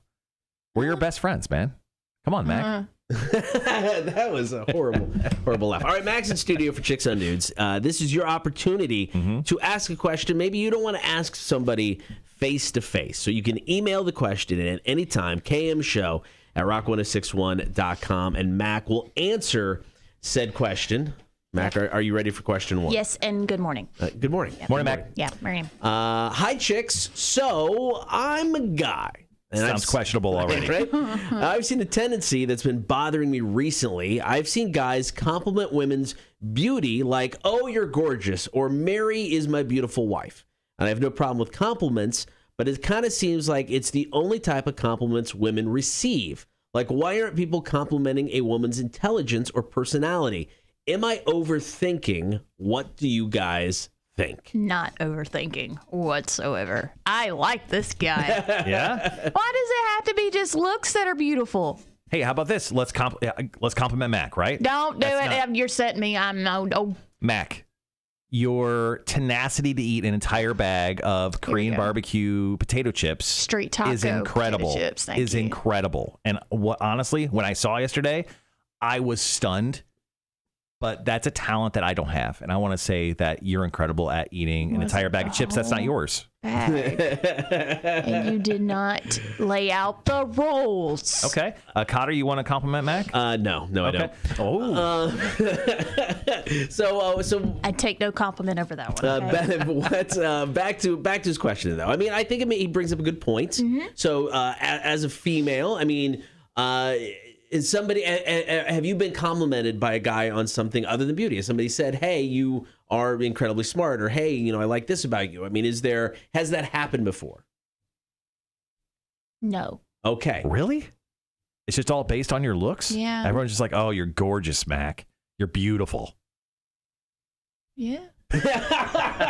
So would you like it to? Would you like there to be a different kind of compliment? Yeah, I would. Okay, so what type of compliment other than beauty do you think would be appropriate? I mean, what kind of compliment would you like to receive? Independence is good. Yeah, hey, your independence is good. Hey, bro, your freedom looks dope over there. Taste in movies and TV shows. Just like interests of mine that don't necessarily have to be the same as his. I don't know. I just feel like women are just put up on this pedestal to look a certain way. Okay, I agree with that. I don't like that being the only compliment that they get, because there's more to a woman than just her looks. I'm just saying. I agree with that. And like Cotter and I, like all the time, it's like, you guys are so talented radio hosts. Like, you guys are amazing. Like, that gets boring for us. Like, look, we won an award. Connect Savannah, stop giving us awards. We get it. Actually, don't continue giving us awards. But like, that's something that we have an issue with as well. So I get what this guy is saying. Like, we're too talented, right? But no one ever notices our beauty. No, we don't have a lot of it. Complimented on my beauty. Like the inner beauty of our souls is incredible. Like, we're 10s, bro, right? Wouldn't you say we're 10s? I would definitely agree with this statement. Yeah, yes. but this guy right here, I mean, a little too much. I think he's overthinking it. I know. I don't think he is. I mean, I've got a daughter who is. I mean, she's incredibly beautiful, but she is one of the smartest people that I know. Yeah. Legitly, I'm not just saying that. And is she? I mean, has written a book and a half. I mean, she is an amazing person, and I would like for a guy, girl, whatever she's into, to see more than just beauty. To notice that when it comes to her. So I mean, I don't think so at all. I think a lot of it has to do with. I do agree with you when it comes to there's this women being put on a pedestal and how beauty is something that has been built up and perceived importance, and a lot of it though I think guys are just lazy. Yeah. Guys don't want to work. It's like, all right, I can look at a woman, I can see she's beautiful. It's easy for me to say you're so beautiful. Mac. Huh? Compliment number 2 from Marshall. Hey, Mac, your water consumption is above average. How about that? It is. Thank you very much for noticing. There we go, guys. Take that one. Write it down. Tell a girl that you see today. 80 ounces a day.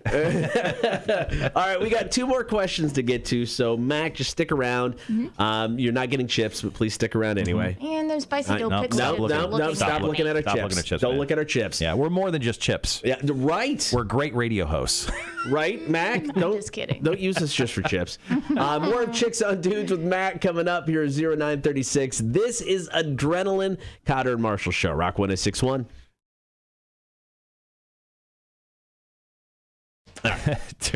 During the break, Liquid goes, can we please also mention the time it took to eat said chips? Olympic trials fast. It was a small bag. Your hands are just tiny. Maybe your hands are just tiny for a girl. That's not a compliment. Not really. I mean, they're not huge. Yeah, they're kind of girthy. They're wide. Mm-hmm. Your hands are really wide for a lady, wouldn't you say? Mm-hmm. I refuse to respond in the way you want me to. Okay.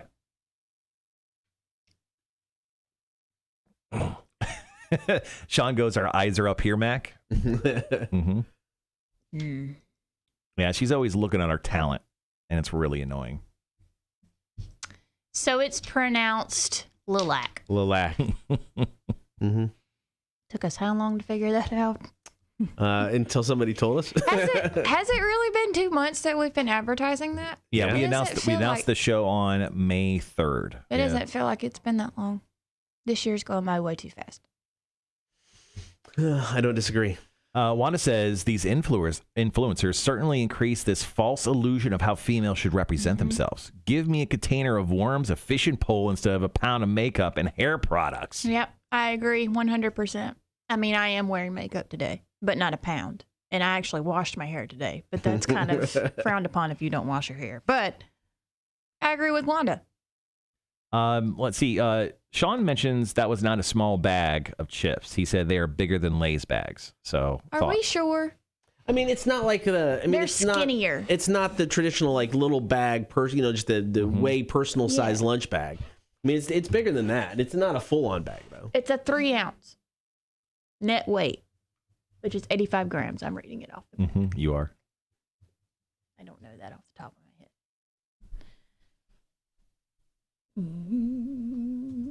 Where did they sign? Oh, right behind me. Here to my right. All right, got about 1 minute. They're back on. Chicks on Dudes.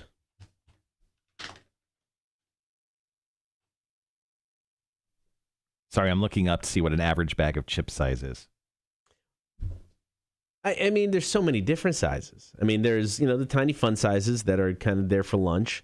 And then I think there's, that size to where it's not necessarily a single serving for one person, but you can share with people, Mac. So a single serving, share with people. A single serving is 1.5 ounces. So you ate 2 portions. I ate 1.5 ounces. There were some chips missing when you handed me the bag. We each had a couple. Next time, have a napkin and have 2 chips.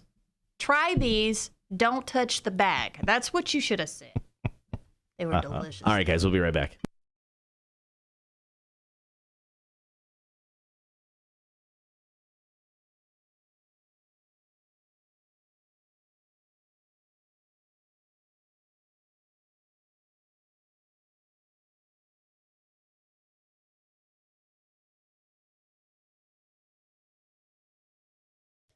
Good morning. It is the Cotter and Marshall Show. Thank you for hanging out. Of course, joined in studio by Mac from Bob 1069. Once again, good morning, Mac. Morning. We're here for Chicks on Dudes. This is your chance to ask Mac a question. Maybe it's something you don't want to ask somebody face to face. Maybe it's a personal question, relationship related.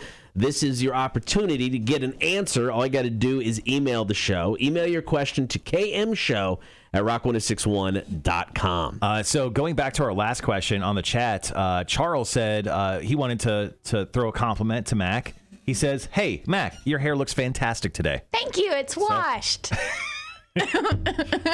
We're so proud you took a bath today. See how awkward. I take a bath daily. Daily? Yeah. Okay. My hair just doesn't. Okay, so let's move on. Question number 2 of Chicks on Dudes. Good morning, Mac, Cotter, and Marshall. When getting into a guy's vehicle, what is your favorite scent or air freshener? I typically use black ice. Is there a smell that impresses you, Mac? I love black ice. Really? Oh, wow. Yes. Dude, you got a shot. You bring some black Korean ice. barbecue taco chips. I think you're in. What's is there any other smell that you prefer when entering a man's vehicle, or even any vehicle really in general, but specifically a fella you may be going on a date with, which I know is hard to believe? Speaking of skull, I don't like the smell of skull. So if you have a dip cup in there, get rid of that. Okay. So no chewing tobacco. Nah, not really. Is there anything else? I like black ice. What was that again? I like black ice. So, is there any smell? I mean, you talk about not liking the smell of chewing tobacco. Is there any other smell you don't like when you get into a car? Ew, that's a list. Let's just throw a couple at us. Just straight up stank. I don't know. It's a variety of stanks. So your gym bag shouldn't be in the vehicle. No. Not even really in the trunk. Those smells permeate. Yeah, permeate. I like that. Yeah. No, the permeate you do like, and we'll go over that later. But once again, your favorite smell would black be ice. Exactly. Perfect. All right. Well, let's go ahead and move on to our final question of Chicks on Dudes today. Question number 3. Hi, chicks. How long does attraction to someone usually last for you? Does it fade away quickly, or with a certain person, does it last a lot longer? Max, specifically for you, how long does attraction, do you feel, last for when you're in a relationship? I think it just depends on the person. So I've been in situations where people tend to be one person when I meet them, and it lasts for maybe, one was like 3 months, one was a couple of weeks.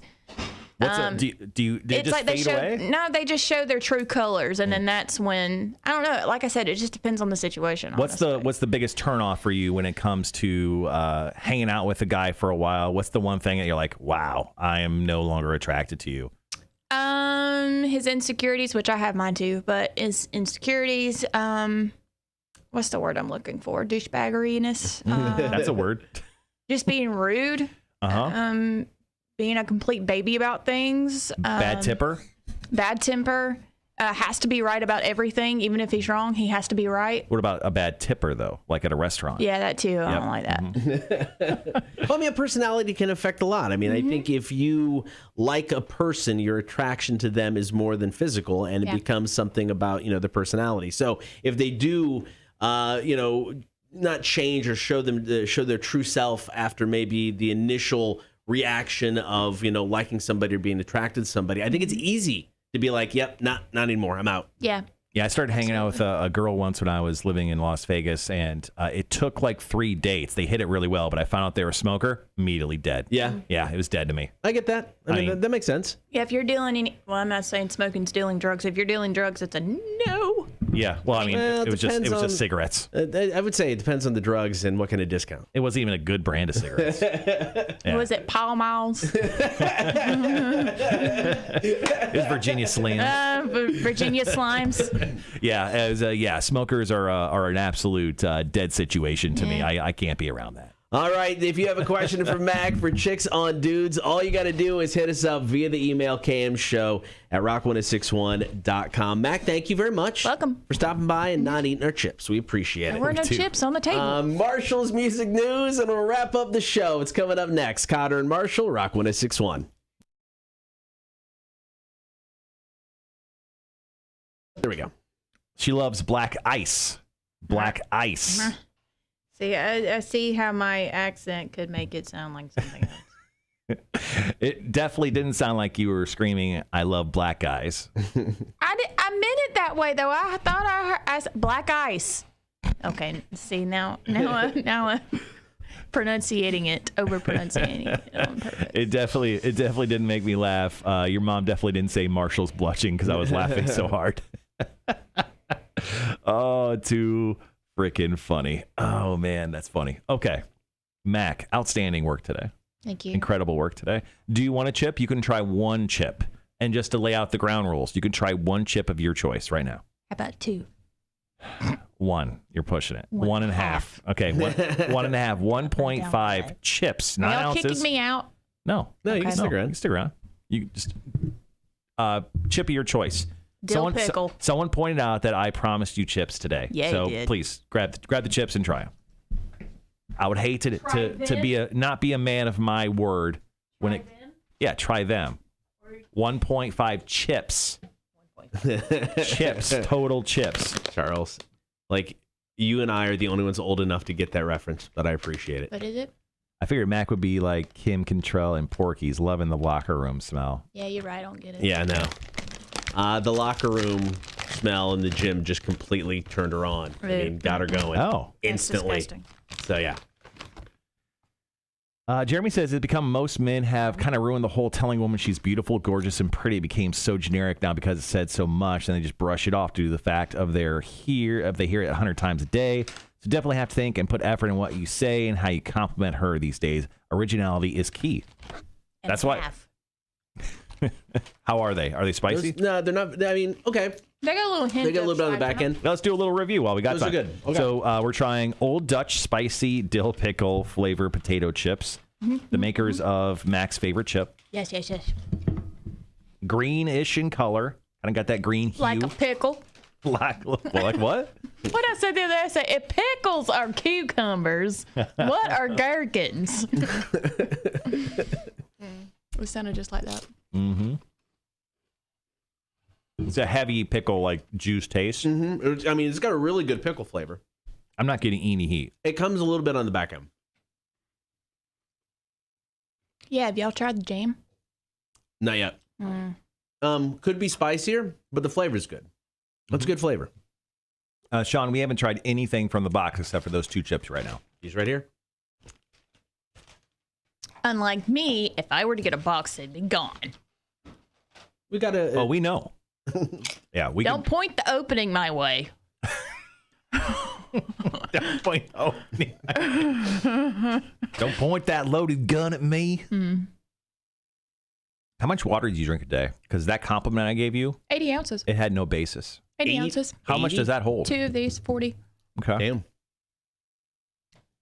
Yeah, I'm getting scientific here and a little bit CrossFitty, if you might say. No, I don't mind at all. 72 ounces compared to my BMI is what I am supposed to be drinking every day. Bowel movement intake? But I do an 80. No, you ass. Sorry, I'm not what is that? Body mass something. Index. Yeah. Oh, okay. Cool. I like it. Yeah. Thought it was bowel movement intake. Of course you did. I didn't know what that meant. That's why I was very curious on the intake part. So usually bowel movements it's usually an outward trajectory. So speaking of bowel movements, I saw somebody that I follow on Instagram. Mm-hmm. She's from Winston-Salem. No, Kings, North Carolina. Sorry. Same Close thing. to Winston-Salem. Mm-hmm. She was doing this new card game with her boyfriend last night on Instagram. Okay. And it's called 3 Seconds. It's like they ask you a Name question it Jake, and you have Jake 3 Thompson sex seconds. tape. You have 3 seconds to give like 3 answers. Mm-hmm. Or 5 seconds to give 3 answers. That would be a different. Okay. I got the uncensored version. I'm really excited about it. Okay. So what's the game called? Is it 3 seconds or 5 seconds? I think so. I'll give you the exact name of it. It was like $10 on Amazon. Okay. And I think they have extensions of them. You going to do the Mark Hoppus story first? Whatever you want, partner. It's up to you. I don't care. Called 5 second rule. I'm sorry. You have 5 seconds to give 3 answers. I also bought reusable stainless steel metal straws with case for $6.95. Man, you're so wild, dude. I gotta have them for like my cups, the big cups that have the lid on it but don't have a straw. I don't understand it. Okay. It's a good marketing scheme. Sure, you can have a straw, but you gotta buy it separately. Coming up on Marshall's Music News, Mark Hoppus, and then we'll get into Metallica, and then Zoltan Bathory. Is he still? He's still with Five Finger or no? Oh yeah. No, he's still a Five Finger. Sorry, there's been 2 or 3 people that love Five Finger recently. So. Spam. That's funny. I actually listened. I was listening to a podcast with Conan O'Brien and Bill Burr, and Conan O'Brien talked about how he never wears shorts. He absolutely never wears shorts. But he recently wore shorts to one of his last show tapings. And Martin Short was the guest. And Martin Short came out and essentially roasted him for like 5 minutes straight for wearing shorts. So he's talked about how he was never going to wear shorts again and how growing up as a child, someone mentioned that his legs were the same color as Spam. And that essentially ruined Conan O'Brien forever. And he just never wore shorts. And he just recently wore shorts again. And of course, he got roasted by Martin Short. And then he's never going to wear them ever again. Great story. Conan O'Brien's podcast, Conan O'Brien Needs a Friend, in case you guys haven't heard it. Very good. Very much worth your time. Speaking of familiar names, my mom laughed at the fact that I got a certain name wrong yesterday. What was the name? Chevy Chase. I got it right this time. Chevy Chase? No. Chevy Chase. Yeah. I listen. What's your favorite film of Chevy Chase? Not National Lampoon. Ha. Okay. I tried to watch it and I couldn't. You didn't? National Lampoon Vacation? Yeah. Which vacation I think film? it was the Christmas one. Yeah, it was definitely the Christmas one. You couldn't watch that? I watched it, but I was like, I feel like if I were brought up on those movies, I would consider it a lot more. I mean, it was funny. It had its funny parts. I like the cousin. He's funny. Right. Randy Quaid, yeah. Yeah. Cousin Eddie. You didn't like the rest of the film? Was he in? He wasn't in 3 Men and a Baby, was he? Nope. Okay. No. Sorry. I'm sure there have been a lot of films with him in it that I've seen. Mom, help! Who's the actor? Randy Quaid. Are we talking Chevy Chase still? Mm-hmm. Chevy Chase. Three Amigos. No. Fletch. No. They're doing a new Fletch movie. Did you hear that? I heard John Hamm's going to be the lead character. Oh, nice. Yeah. Oh, I think he'd be great. That's an interesting experiment. Y'all should give me one Chevy Chase. I have to remind myself every time. Movie to watch every week. Caddyshack. Yes. You've seen Caddyshack? Yes. He's in Caddyshack. Okay. Once I saw it. Once. Ooh, I liked the airplane question for trivia yesterday. Okay. All of those movie questions, majority of those I'd never noticed. The airs, yeah. Yeah. No, me either. I'd heard of the Pulp Fiction one. But yeah, most of mine is not ones I would have ever seen. Pulp Fiction is a very long movie. It's good. I mean, it's good, but it's very long. All right, guys, got about a minute and a half.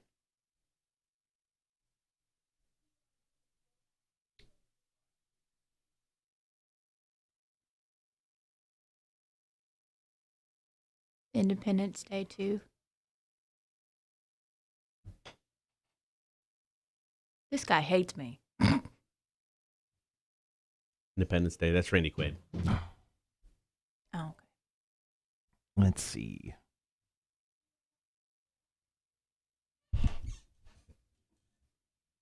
Sorry, I'm looking up Chevy Chase's movies right now. What was his first National Lampoon Vacation movie? Just Vacation. National Lampoon's Vacation. Yeah, that came out in 83. Yep. European Vacation was 85. Yeah, that one's okay. Christmas Vacation was in 89. Mm-hmm. So he peaked at the very end. I don't think there was another one after that, was there? Vegas Vacation. I saw that one too. I did not like that one. No, it's not good. He's in the new one they did with Ed Helms. Oh, he had one project coming out this year. It's called Panda vs. Aliens. He voices King Karoth. He was in Community until they booted him from that show. He's not a very likable guy. No. Is the problem. And nobody really likes working with him. All right, guys, be right back.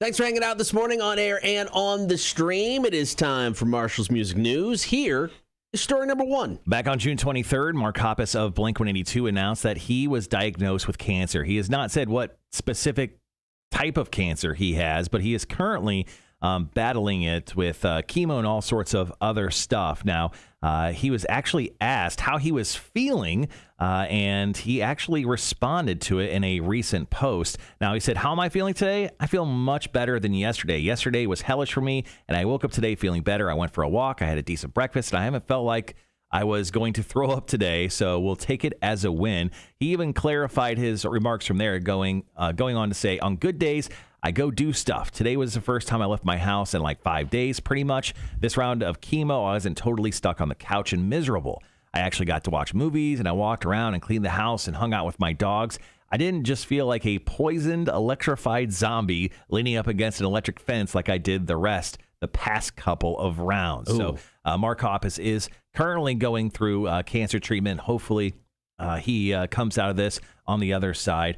Travis and Tom DeLonge, members of, or former members of Blink-182, have both tweeted out on social media giving their response and nice mentions of Mark and his battle. So hopefully this goes very well and Mark Hoppus recovers very, very quickly from obviously a terrible disease. All right, more of Marshall's music news coming up. Here is Blink. Scott or Marshall Show, Rock 106.1. Snow Day, I saw. Hot Tub Time Machine, I saw. Mm-hmm. Whole place. Man of the House, a Disney movie, I saw. Of course I did. And Christmas Vacation, I saw. Those are it? Yeah, but I think he was on a TV show that he was on Community. No, I haven't seen Community yet, though. The Nanny, I may have seen him special guest star in that, or was he? Nah, he wasn't. See you, Sean. He wasn't a regular on that.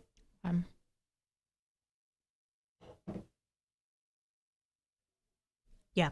Yeah, I mean, so it's like he was the first season of Saturday Night Live, and he was like the star. And they really thought he was going to be a big deal. And he left Saturday Night Live after the first season and was kind of an a-hole to everybody he worked with there. And then I think he had a really good run initially, and I think people just stopped wanting to work with him. Yeah, over the last decade, he has 1, 2, 3, 4, 5, 6, 7, 8, 9, 10, 11, 12, 13, 14. Over the last 11-ish years, he's only had 12 projects. So he's not getting hired out much to do much stuff nowadays. All right, so let's see. Caddyshack obviously was his first big one. The Fletch movies were big for him. Fletch was good. Three Amigos, Spies Like Us. I love that movie. Spies Like Us is great. Him and Dan Aykroyd.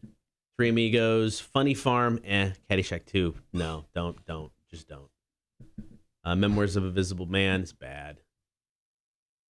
Yeah, he really falls apart after Christmas Vacation. I mean, Nothing But Trouble's horrible. Memoirs of a Visible Man is garbage. Yeah, no. There's really nothing redeeming after that. I did like Snow Day, but he wasn't like a main character in that movie. Yeah. So, did you know that Chevy Chase, was in a film called The Very Excellent Mr. Dundee? I saw that. It's an Australian comedy film with the Crocodile Hunter. Oh, no, not the Crocodile Hunter. Paul Hogan. Crocodile Dundee. Yeah. Yeah. Or whatever. The crocodile guy. Yeah. All right, guys, be right back.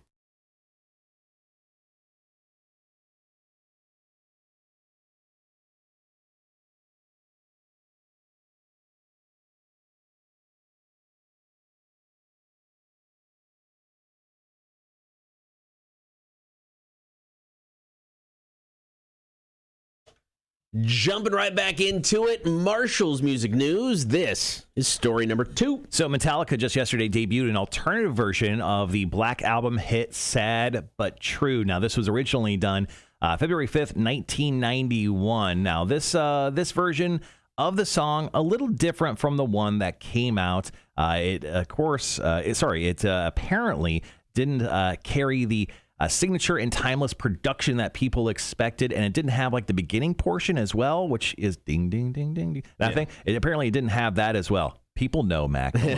Anyway, so they released that yesterday. Now, this is in celebration of the Black Album. They're going to reissue it on September 10th, and they're going to also add in a Blacklist covers album as well. This is really cool stuff that Metallica's doing. So this Blacklist covers album has songs of theirs from the album done by very popular stars like Miley Cyrus is tackling Nothing Else Matters. Let's see, who else we have? We have bands like Ghost, Corey Taylor, Volbeat, Weezer, and Royal Blood also doing covers on this huge Blacklist cover album coming out with the 30th anniversary edition of Metallica's Black Album, once again, coming out on September 10th. All right, one more story to go, and we'll wrap up the show. It's Cotter and Marshall on Rock 106.1.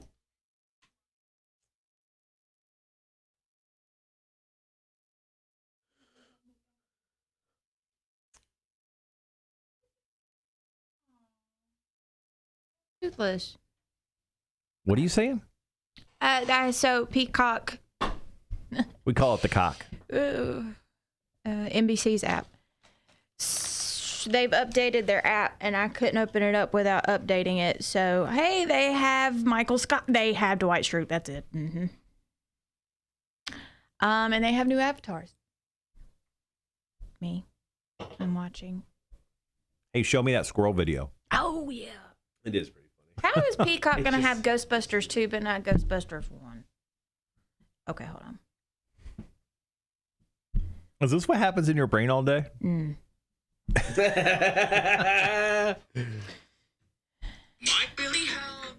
So sorry. Oh, man, that's funny. Yeah, Andrew, that's what I keep hearing. He's just not a pleasant man to work with. That's why he was no longer on Community. He got into a fist fight with Bill Murray back in the day on SNL. Yeah, I hear he is just kind of a D-bag. All right, so we got one more story to go, and we'll wrap up the show for today.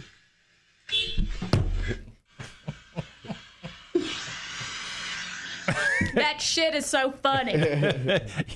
You weren't even watching it. I was watching. I've watched it so many times, I know. Wow. TikTok is the devil. I like it. It's Vine. It's Vine from like 10 years ago. I know. It's so funny. Do you think the people of Vine completely regret their decision to shut down Vine? Well, Vine got sold, didn't it? Somebody buy it and they shut it down? I don't know. Why would you? I don't know. Oh, I don't want to watch it again. Charles, go ahead and answer your question, Mac. Ghostbusters 2 sucks. I figured, but I would like to rewatch all of them. Ghostbusters 2 is not good. Well, there's only 2. I know. I know. Are you going to go see the new one? I think it comes out this year. Yeah. I want Stranger Things to come back on because Hopper's back, and apparently, well, we think Hopper's back, but that's what they said on season 3. Something happens to 11, obviously, but I want them to hurry up and come out with that. Let's see. Currently watching How to Get Away with Murder and a little bit of Brooklyn Nine-Nine. Sean sent us the Ripples rack, the Dutch. Let me have that. Oh, no, wait. I got to look first. Hold on. Why didn't you look first and then show me? Damn. Let's see here. Ghostbusters. Oh, man. Yeah, Ghostbusters 2 is not good. Oh, it is on here. The first one? Yeah. Hot dog. Shut up. And all the Harry Potters are on there too. Yeah. I love me some Harry Potter. I will say though, and the same thing for reading the books, I don't really much care for the first 2. First 2 movies? Yeah. They're in a different style. I mean, Chris Columbus did those, and he's more of just that. He did Home Alone. So he's like, he's that, family kind of feel kind of movies. That's what he does. It got really, really dark. Yeah. And as they got older, they got different directors who tried different things. And yeah, so I agree. Chris Columbus, not he's a bad director and all. It's just that's what he is. That's kind of the movies he makes. Bragg says How to Get Away with Murder is great. So many twists and turns. Never seen it. Yeah, I've never seen that one. Viola Davis is awesome in anything that she does. But I will say I tried watching it when it came on ABC for like the first time. And that's one of those shows that I cannot wait an entire week for a new episode. Sure. I think I have to wait about 15 more years before I can watch it. It's kind of how it goes. More like 25, 30 maybe. No. Yeah, Frasier's not that old. I just wrapped up Frasier last night. So I got to find a new old show to watch now. My eyes go to this onion blossom. Yep, I told him the top left 3. Yeah. That's another taco. Shut up. And I am digging this spicy dill pickle. Frasier started in 1993. It ended in 2004. I was one. So it's not 30 years. It's about 15. I was one. That's what I said. I got to wait 15 years. It's 16 currently. 16 years since it ended. Yeah. But I mean, it's. I'm not talking about when it started. Not dwelling on that much of the past. It's like almost 30 years old. I almost nailed it exactly. No. 1993. No. I know I'm dumb with math and numbers, but I know that much, right? No, you've proven nothing. They're not 7, 21, 28 years. They're rebooting it too. Not rebooting it. They're bringing back like a lot of the older seasons. I don't think we really need that. After watching the season, rewatching it, I'd watch it. I'd be okay with that. I don't need another 11 seasons out of it. Give me like a season or two of like 10 episode, a couple 10 episode seasons. It'd be kind of fun.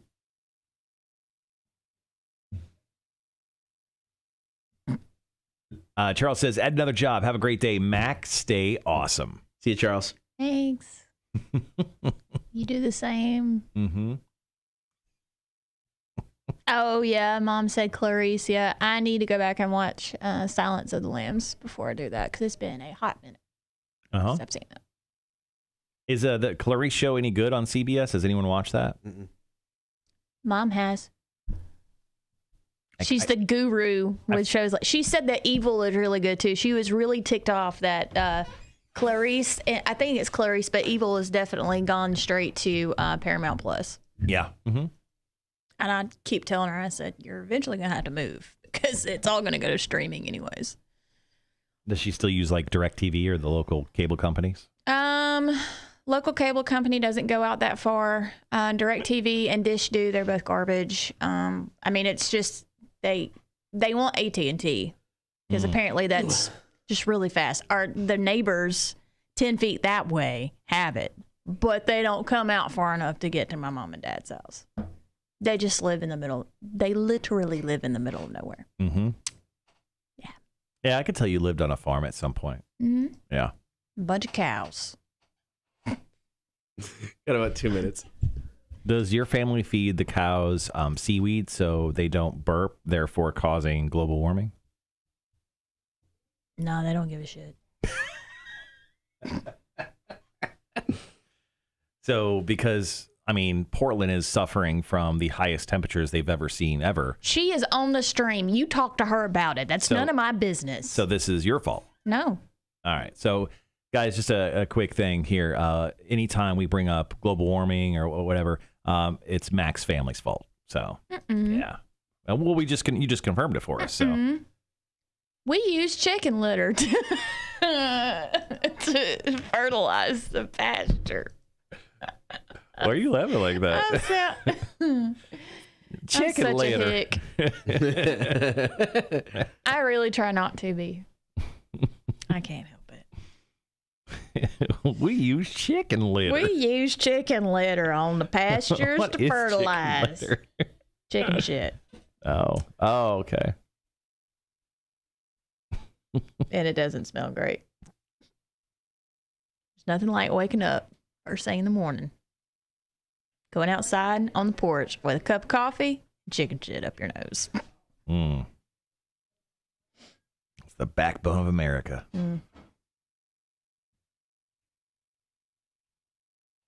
Have y'all seen the new Walmart commercials of this old guy? He's obviously a farmer and he breeds obviously cows, and the meat that comes from those cows goes to Walmart. And it's like a 2-screen thing, and it's got this guy barbecuing. Hold on. We'll be right back.